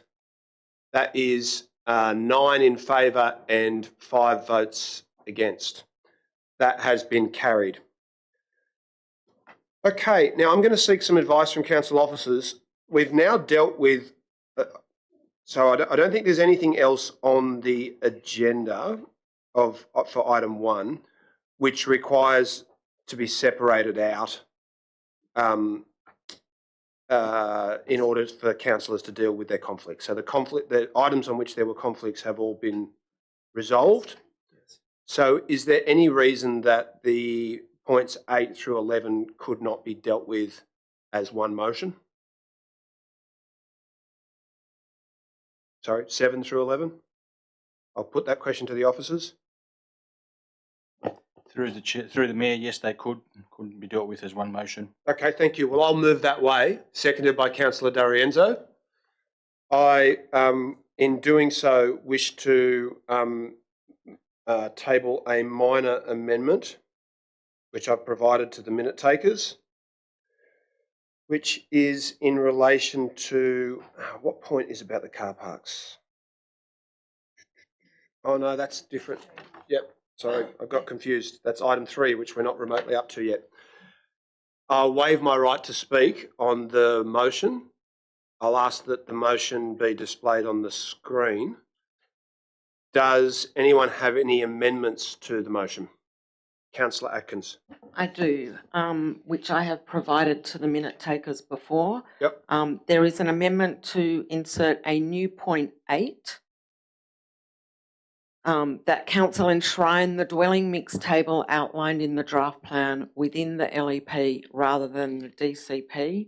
Just very briefly, this will mean that the dwelling mix,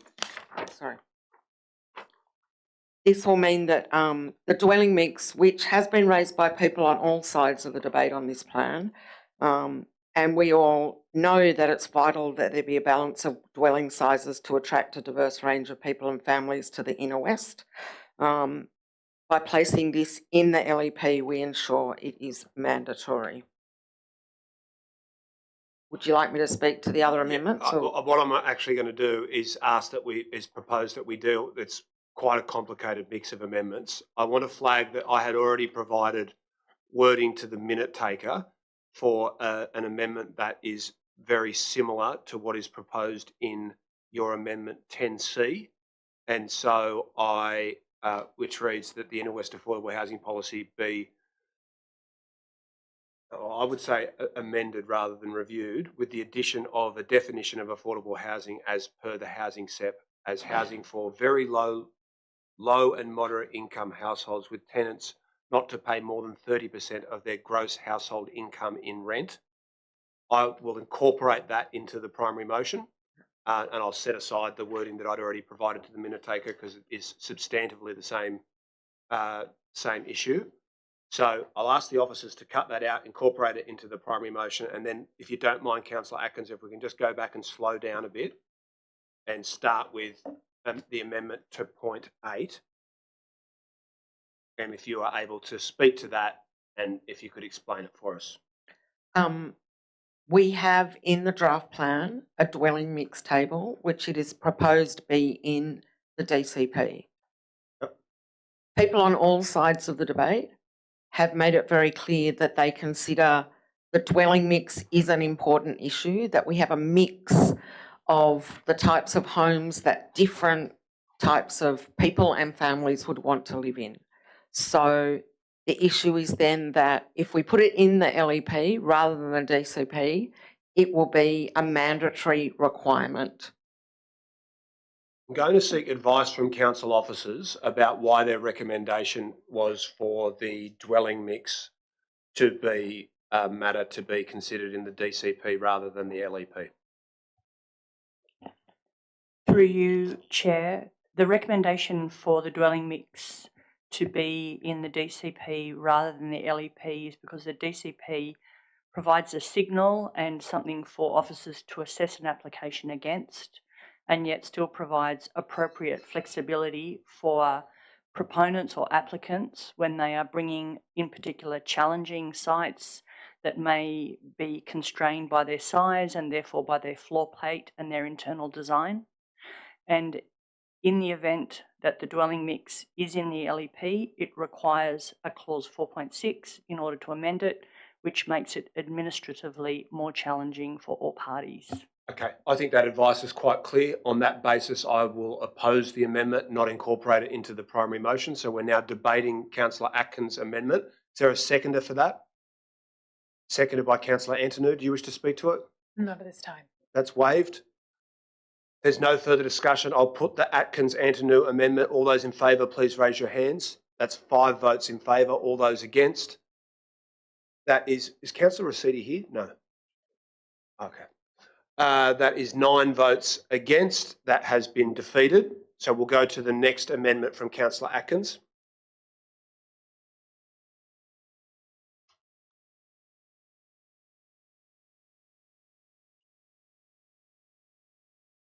Councillor Atkins? Just checking that it was the right version. The intention of this plan is that with more homes, more families will settle in the inner west.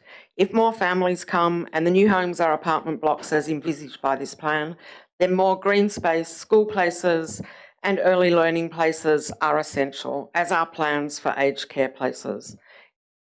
In relation to early childhood education and care, the social infrastructure needs study estimated 400 to 500 long daycare places and 450 to 550 out of school hours care places in the Ashefield Croydon HIA and 700 to 800 long day care places and 700 to 850 out of school hour care places in the Dalich Hill, Marrickville HIA. In the social infrastructure needs study, council staff responses seem to suggest reliance on the market to cater to these demands, with no real suggestion of new services provided by council. We all know that what we're seeing right now as a result of a profit-driven approach to early learning are significant problems. It's very, very clear that what is best for children is not-for-profit early learning, including council-provided centres. Our infrastructure delivery plan must account for the necessary places, and the redevelopment of council-owned property should include consideration of provision of space for early learning centres where appropriate. That is the amendment to point A there. Yep, so we'll debate that. Is there a seconder for that amendment? Councillor Barlow, do you wish to speak to it? I'll waive that right. Okay, that's waived. I will speak against the amendment. The primary motion already incorporates that a new local infrastructure delivery plan and update to the Inner West contributions plan to cater for the increased local infrastructure demands across the LGA be undertaken. So that work is being undertaken. It doesn't require an amendment from Councillor Atkins for that. I am certain and confident that all community facilities will be considered as part of that plan. The advice that I've received is that the total capital available with developer contributions and council's long-term financial plan commitments could approximately exceed $500 million. So there is going to be the potential for us to make really significant improvements to community infrastructure.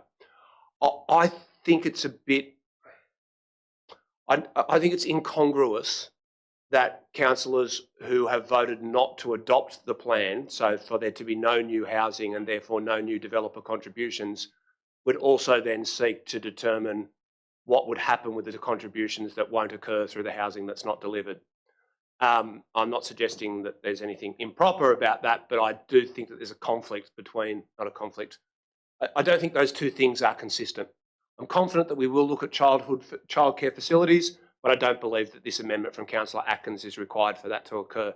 And on that basis, I oppose the amendment. Is there anyone else who wishes to speak to the amendment? If not, I'll put that. All those in favour? 5 in favour. All those against? That is Councillor Rossetti. Are you for or against? Against. That's 10 against. That has been defeated. Councillor Atkins? Despite the fact that I voted against the plan as a whole, I still think it's incumbent on me to put amendments that will improve the plan going forward. This last amendment is about including the investigation of livable housing design guidelines with respect to setting an appropriate requirement for silver and platinum standards, and investigation of a clause requiring green roofs on new buildings of over 8 stories. Okay, Our DCP, Oh, sorry, Mayor. I thought you concluded. Our DCP must cater properly for housing that is accessible to all, with appropriate standards applied to all new developments. It's vital that appropriate requirements for accessibility or adaptability apply to all dwellings. Same for sustainability. We've pointed out green roofs, but it doesn't just include green roofs. It includes other things as well, but green roofs is something that we haven't mentioned specifically before. Thank you. Thanks very much, Councillor Atkins. I'll just put a question to the council officers. In the proposed process for the drafting the development control plan, will the issues of accessibility be included in the considerations by the council officers? Through you, Chair, yes, they will. Okay, thank you for that. I think that's clear and a statement of the obvious. On that basis, I will oppose the amendment and won't incorporate it into the primary motion. Is there a seconder for the amendment? Seconded by Councillor Barlow. Do you wish to speak to it? Very briefly. The purpose of bringing forward BI is to recognise that thus far developers have set the standards for what housing and accessibility in housing people living with disabilities can expect, and I think it's incumbent upon our council to do better for those people. Additionally, I don't see why you would want to vote against additional sustainability measures in the plan. So I think these are both really good amendments aimed at making a plan that we have spoken against pretty comprehensively, at least try and make it a little better. I'll now put the Atkins-Barlow amendment. All those in favour, please raise your hands. That's 5 in favour, 6 with Councillor Macri. 5 in favour. All those against, that's 10 against. That has been defeated. So we'll return to debate of the primary motion. Is there any further amendment to the primary motion? Chair, can I ask for clarification? Did we actually vote on the last point there around green roofs? Was that together Yes. with the... We just voted on it. Chair. Yes. I had that amendment earlier about the parking rates. Yes. Do you want to table that now? Yeah, I want to table that now. Yep. Yes, please. Can I ask that that's displayed on the screen, please?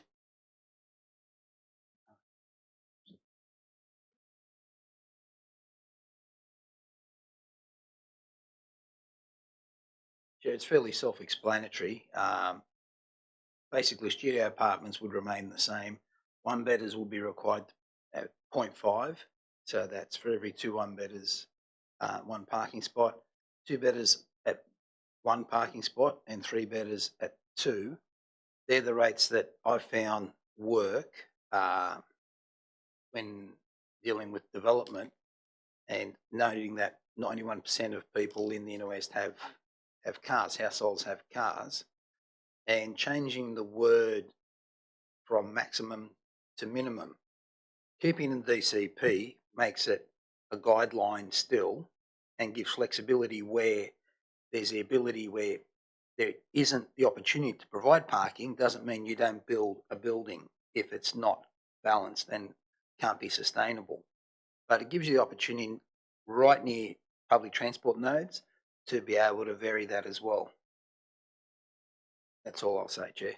Okay, thanks very much, Councillor Macri. Can I ask for advice from council officers about how the amended schedule, as proposed by Councillor Macri, differs from the recommendation in the officer's report? Through you, Chair, the differences are quite extreme in the sense that the proposal by Councillor Macri sets a minimum, which means that in every instance, acknowledging the flexibility that's provided in the DCP, at least this is expected to be provided by the developer. As we have set it out in our Fairer Future plan, we have provided it as a maximum parking rate, which means that it is not expected that the developer will exceed the calculation of parking spaces.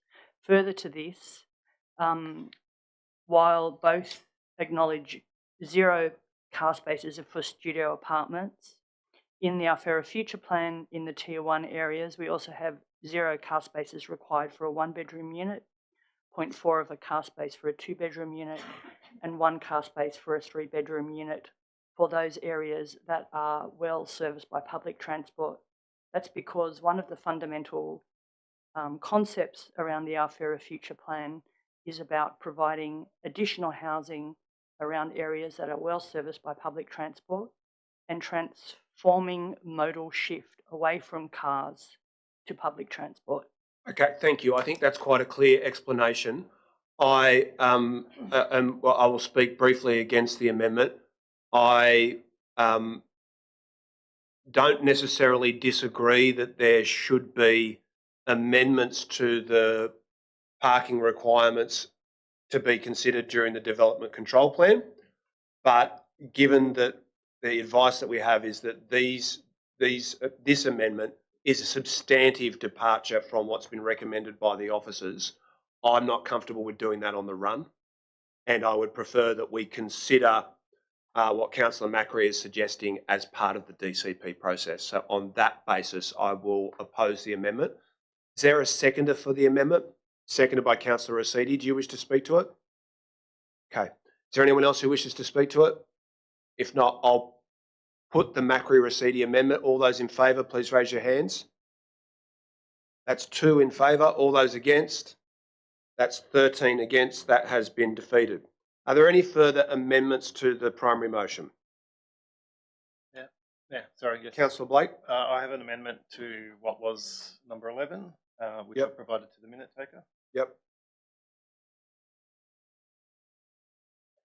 Displayed. I'll ask that it's displayed on the screen.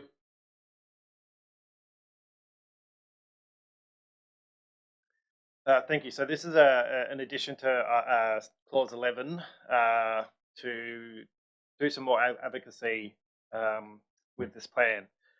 So the first, and sorry, that they should all be sequential, like A, B, C, D, E, not underneath part A. So the first one is that we advocate to the Department of Planning and Housing and Industry for a reduction in the day cap of non-hosted short-term rental accommodations from 180 to 90 days. This is one of the few levers that we can pull as a local council to address housing affordability by making it less attractive for investors to purchase homes that would normally go to somebody who wants to live in there. We don't have a large problem with short-term rental accommodation at the moment in the inner west, but with the new density that is planned, that is a very likely outcome that many of the apartments being built will be taken up by short-term rental accommodation. So it's incumbent on us to make sure that those are homes for people, not for investors. Do you want me to go one at a time or do with that one? I think this is clear enough, unless any council has an objection, that we could deal with these amendments as one en bloc. Please proceed. Sure. Yeah, thank you. The second is to to establish a partnership jointly financed by the Inner West Council and the state government to facilitate the purchase and development of council-owned affordable housing properties. Again, this is another lever that we can pull, and it's one that's proven to most successfully in overseas cities such as London and Paris, where council is the person who develops the affordable housing. It can be in conjunction with community housing providers. But this gives us a revenue stream to be able to do so. We aren't as wealthy as the City of Sydney, which can go out and buy properties and do it if they so choose. This would allow us to do this and really tackle some, get down to building actual affordable housing rather than leaving it up to the market. The second is to make sure that land identified in the New South Wales Public Land Order can be given over for green space, and rather than be kept vacant. And that we also need to urgently build more crisis accommodation and emergency housing in the West. The next one is to ask the federal government to remove the capital gains tax exemption for investment properties and to cap negative gearing on investment properties. This is the lever. This is the single cause that has caused housing prices in Australia to skyrocket when these two tax incentives were brought in. As in conjunction with the short-term rental accommodation cap, this is the one thing that would actually make a big difference to housing affordability in Australia. And so it's incumbent on us to lobby for any sort of changes to the taxation system that makes it easier for people to buy a house rather than investors. And lastly, that we seek a commitment of 100% public housing on public land and advocate against the privatisation of public land. Thanks for that. Is there a seconder for the amendment? Councillor Barlow, do you wish to speak to it? Very briefly, thank you, Chair. Look, I think this is the piece of the puzzle that Council absolutely cannot be silent on. Successive federal and state governments have dropped the ball on state responsibilities like building sufficient social and public housing, crisis accommodation and emergency housing. They've allowed housing, which is a human right, to be treated like an investment opportunity. When they expect us to find more density in our suburbs, but fail to address the extreme social needs due in no small part to the cost of living and housing crises, they are failing our communities. Our council must be a strong advocate for all of these opportunities for housing and work collaboratively wherever possible to realise them in the LGA. Okay, thanks for that, Councillor Barlow. I'll speak briefly against the amendment. So we've just voted on whether to endorse Council making use of our own car parks for conversion to social housing, and Councillor Blake and Councillor Barlow voted against that. We've just voted on whether to proceed with our plan for faith-based for housing on faith-based land with a 30% social housing contribution, and Councillor Blake and Councillor Barlow voted against that.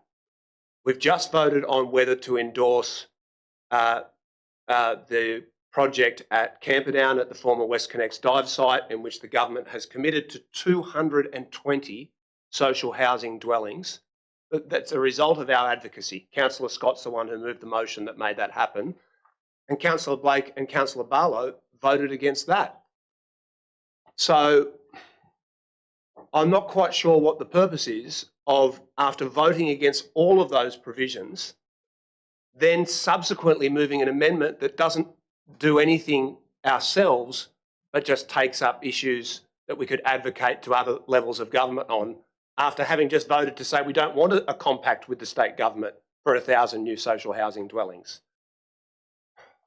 I don't know that that's a position that can be taken very seriously. And on that basis, I will vote against the amendment. Is there anyone else who wishes to speak to the amendment? I do very briefly. I just want to, I guess, touch on what you've just brought. I think that these amendments, in the grand context of things, need to be taken seriously. We constantly talk about how XYZ is not council's problem, it's not within our remit.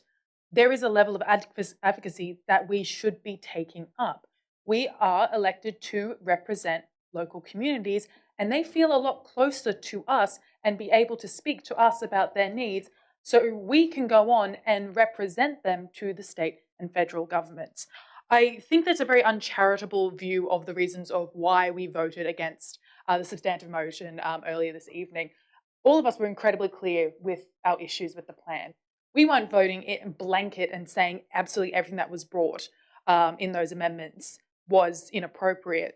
No, we were asking for deferrals to do additional work. We were very clear on the issues that we had problems with. To kind of couch that in this idea of we blanketly said no and erase all nuance is quite a bad faith interaction with what is actually going on here. And I think we have a worse debate for it. It just completely takes out the nuance and bulldozes, pardon the pun, over what we're trying to say here. I think it's incredibly important to also note that, you know, it's great that we have the plan to put social and public housing on our car parks. That was a Greens initiative. I will give that to my well, it was brought, the audit for that to start was brought by previous Ashefield General Councillor Dylan Griffiths. We were here. It was. However, it is still important for us to note that it isn't just this blanket no, which is constantly being thrown at us. We need to take this a little bit more seriously in the nuance that exists here. Okay, thanks for that. Any further discussion? Yes, please. Yes, Councillor Dorienzo. Thank you. I'd like to speak against the motion and just point out that there's been a historic investment by the New South Wales Labor government for social housing, the largest investment that has been made by any government, any New South Wales government into social housing. Not too sure whether you're aware of it or not, but in the 24-25 budget, $6.6 billion went into housing and homelessness. $5.1 billion of that is for new homes, new social housing to be delivered. 8,400 new public homes is part of that package. 21,000 affordable homes is part of that package. It's also an investment to fix 30,000 public homes in desperate need of repair and to repair 3,500 Aboriginal housing office homes. It's right here available on the Homes for New South Wales website. Might be worth having a look. Thanks very much, Councillor Dorienzo. I'll put the Blake Barlow amendment. All those in favour, please raise your hands. That's 5 votes in favour. All those against? That's 10 votes against. Are there any further amendments to the primary motion? If not, I'll waive my right of reply. I'll ask that it's displayed on the screen for clarity. I'll put the Byrne-Dorienzo motion. All those in favour, please raise your hands. All those against? That has been carried 10 votes to 5. That brings us to item 2. Mr Mayor, Yes. may I please move an amended version of the officer's recommendation as the primary motion for item 2? Yes, you may. Please proceed. Thank you. I would ask the minute taker to display the amended version of the recommendation onto the screen there. Thank you very much. Mayor and councillors, would you like me to read out that amendment? Yes? Why don't you speak to it? Shall do. I think I've been very clear about my enthusiasm for housing uplift, but tonight I am moving this particular amendment to the motion that has come to us as item 2, because I believe that when our community grows, and I am excited for that growth, our community infrastructure must grow with it. There is opportunity here. Housing uplift will bring great change to our neighbourhood, but it also provides opportunity. And through a considered plan and approach to our developer contribution, we can facilitate the spaces that make our community strong: the libraries, parks, playgrounds, childcare centres, sports facilities, and community spaces that bring people together. What I am asking Council to do is to take a comprehensive review of our developer contributions plan and create a clear and prioritised roadmap for investment, the Building Our Community Plan. This will be a plan that is not designed behind closed doors by bureaucrats or even by us. It will be shaped by genuine community input, door knocking, street stalls, surveys, and deliberative democracy targeted to those areas that are experiencing the most uplift. The areas that receive the most housing, how fortunate, will also receive the most infrastructure uplift, an undeniable benefit and bonus for participating in the fairer future. And by doing this, we can ensure that those benefits are shared fairly, that housing comes hand in hand with the social infrastructure that makes the Inner West such a vibrant, connected and livable place. And I'm also asking that we set out clear responsibilities and timelines for staff so that by February 2026 we have an initial report and then a clear path to deliver a plan that reflects the priorities of our residents. I commend this motion to my colleagues as a practical, transparent and community-centred way of ensuring that the housing uplift also means better, stronger and more supported neighbourhoods for everyone. Thanks very much, Councillor Scott. That seems very sensible. Is there a seconder for the motion? Councillor Clay, you wish to speak to it?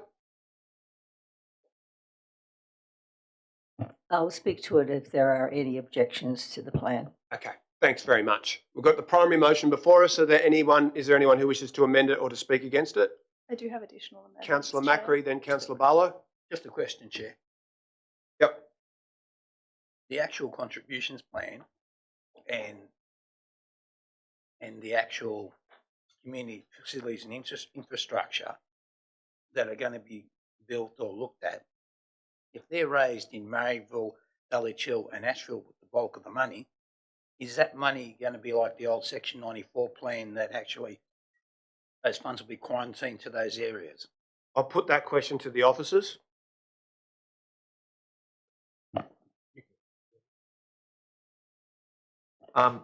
Council, it's a matter for council to come up with a list and a prioritisation, and it depends. There's the developer contribution plan that will have a list of priority, and then it'll be up to council then to identify what's high, medium, and low. And this initial engagement will be out there to the community to get that feedback, and then feed that into the developer contributions plan that had come back later and go on exhibition. I'm not sure that answers Councillor Macri's question, though. He's asking about whether there will be a relationship between where the funds are raised and where they're expended. So through you, Chair, yes, that's correct. There is a nexus between where the money is raised and where the money is spent. Thanks very much. Thank you. Thank you. Further, Councillor Barlow. Thank you, Chair. I do have amendments that I provided to the note takers, Councillor Taston, ahead of the meeting, but I think some of them are substantially quite similar to Councillor Scott's, and what I would suggest that perhaps I just speak to B, which is the only one I can see that's substantively different to what Councillor Scott has already moved. Do we have agreement there? Please proceed. Great, thank you. Look, I think the community has made it very clear what they want from infrastructure to support our LEP: more green space, more childhood education centres, better provisions. And essentially they've made it clear that the plan does not currently provide what they expect from us. I think in addition, we should be seeking to learn and grow from our experience with the engagement on the LEP. We all noted the lack of voices from young people and renters, and if we can seek to correct that at the very least when we're talking about the infrastructure that they're going to be provided to in their suburbs, would ensure that they're serviced with corresponding infrastructure for their communities. Okay, thanks for that. So I take it you're withdrawing point 1A and point 2, is that right? So it's only 1B that remains? Is that correct? Correct. Okay. Councillor Scott, do you wish to incorporate that into the primary motion? I'm happy to incorporate the spirit of Councillor Barlow's suggestion. Might I suggest that the way to do that is to return to the motion that I have moved and to insert the words young people and renters in the description of who will be targeted in the engagement. Yep. Can I ask the minute takers to display that section of the motion? Which point are you referring to? So I'm referring to point 4, that the communications and engagement plan be focused on the prioritisation of projects and include door knocking, information sessions, etc., weighted towards the sections of the community that are receiving the most uplift in housing, young people and renters. Right. That's incorporated. You happy with that, Councillor Barlow? Thank you. Okay. Further amendment? I have a question, Mayor. Yep. Through you. Are we able to direct staff in this specific manner?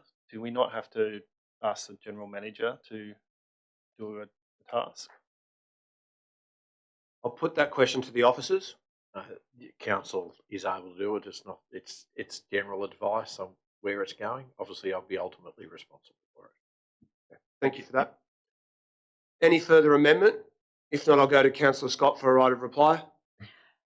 The only right of reply that I wish to include at this time is just to note the many, many young people who came to speak in support of the Fairer Future Plan, a greater engagement of young people than we've ever seen before at Council. And when those people asked councillors on the other side of the chamber to support their plan, those councillors voted against it. And I find some irony now in absolutely insisting that that is somehow an overlooked part of the plan that we are pulling together here, which is absolutely a plan for the future and for young people. Thanks very much, Councillor Scott. I'll now put the motion. All those in favour, please raise your hands. That has been carried unanimously. I declare that carried. Okay, that brings us to item 3, our Fairer Future Plan, development of affordable housing on selected council car parks. I have tabled a brief and simple amendment with the minute takers, which I'll ask them to display on the screen. So I'm proposing that we restate our commitment that all existing public car parking be replaced in the development of the car parks, and for the avoidance of doubt, stating that there be no expansion of new parking metres at these locations or any other location in the local government area. I wouldn't have thought that that was necessary, but I've discovered through my consultation with the community that some people have been spreading misinformation that parking metres were going to be introduced in various locations. I've corrected the understanding of the residents and business owners that I've spoken to, and I told them that I would state for the record through an amendment tonight to ensure that they didn't need to be unnecessarily anxious. So I'll move that way. It's seconded by Councillor D'Arienzo. Do you wish to speak to it? That's waived. Is there anyone who wishes to amend the motion or to oppose it? I do have a quick question. I just want clarification, Chair. Does this mean that there's still the intent to provide a public square at Seaview? The wording makes it seem that it might not. I'm not sure that your question is relevant to the amendment, and I don't have an answer for you. Seaview Street? I'm not sure that your question is relevant to the amendment, and I don't claim to understand it, and I don't have an answer for you. Okay, is there any further questions or amendments? Councillor Macri? Chair, I'm just reading your amendment here that council commit to the conversion of car parks to social housing is to be premised on all existing car parking being replaced in the development. Yep. What happens if it's not possible? Does that mean the development doesn't go ahead? I think the motion speaks for itself. It's an explicit commitment that there would be a replacement of the same number of parking spaces. You're asserting that it might not be possible. I don't believe that's the case. There's no further discussion. I'll put Councillor Barlow. I do have some amendments for this one as well that I have provided previously to the note takers. If they could be displayed on the screen, thank you.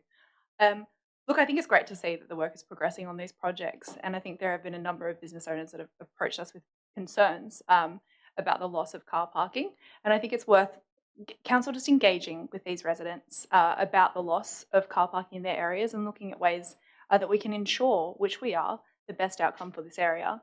In addition, I think a number of people across the affected suburbs have been subject to misinformation about the true impact that parking on the construction of these sites will have, and they deserve clarity and certainty about our plans as they develop.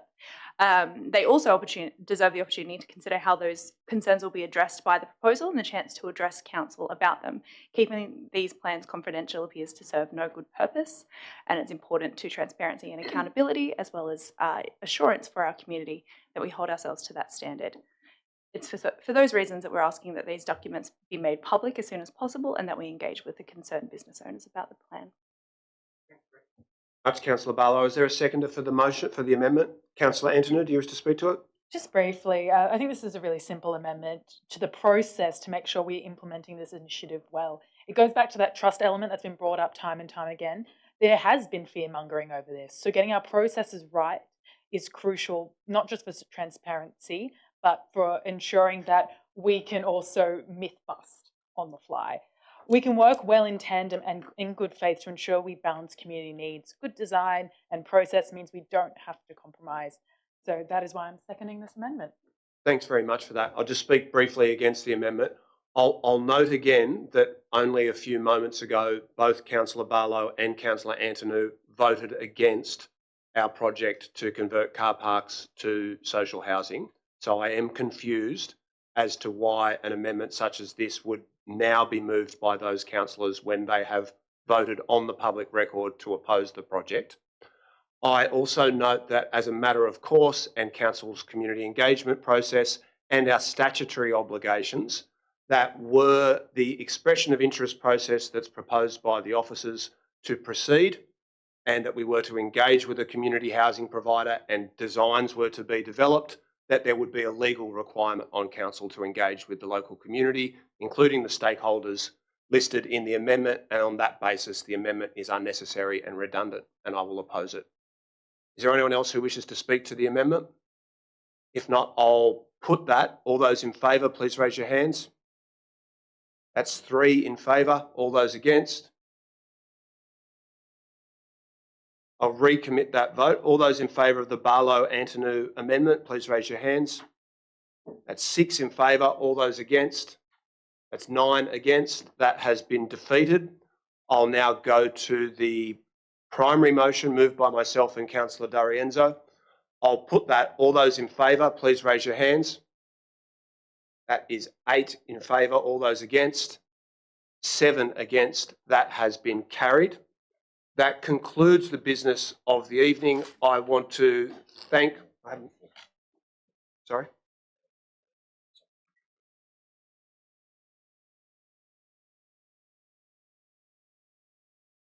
Don't have it. Oh, no, that's not to vote on, wasn't it?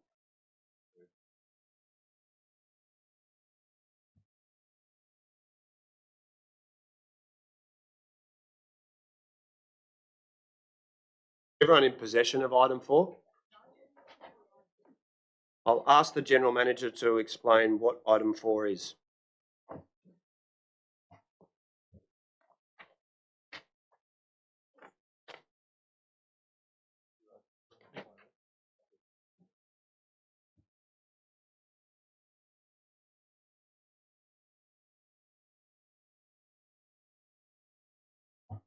Through you, Chair. Item 4 is a report authored by myself, titled Advice Post-Exhibition Our Fairer Future Plan, Council's Approach to a New Housing in the Inner West. What it details is just a range how councillors would be managing their conflicts tonight and also in the public forum. Some procedural motions as to how those conflicts would be managed. Isn't that all redundant now? Like, is there a requirement for us to adopt item 4? The only recommendation in the report, Mayor, is that the council receive and note the report. Okay, I'll move that we receive and note the report, seconded by Councillor Howard. Is there any discussion? All those in favour? Against? Declare that carried. Before closing the meeting, I want to take the opportunity again, without interjection, to thank the council staff for the incredible amount of work that has been put into the development of the Fairer Future Plan. And I think I can say now, without need for any disrespectful interjections, that regardless of your view about the resolution that we've adopted, all of us, I hope, would and should recognise just how hard our staff have worked, and they deserve an enormous amount of credit. They've done the community of the Inner West proud with their diligence and professionalism. I ask you to join with me in thanking them.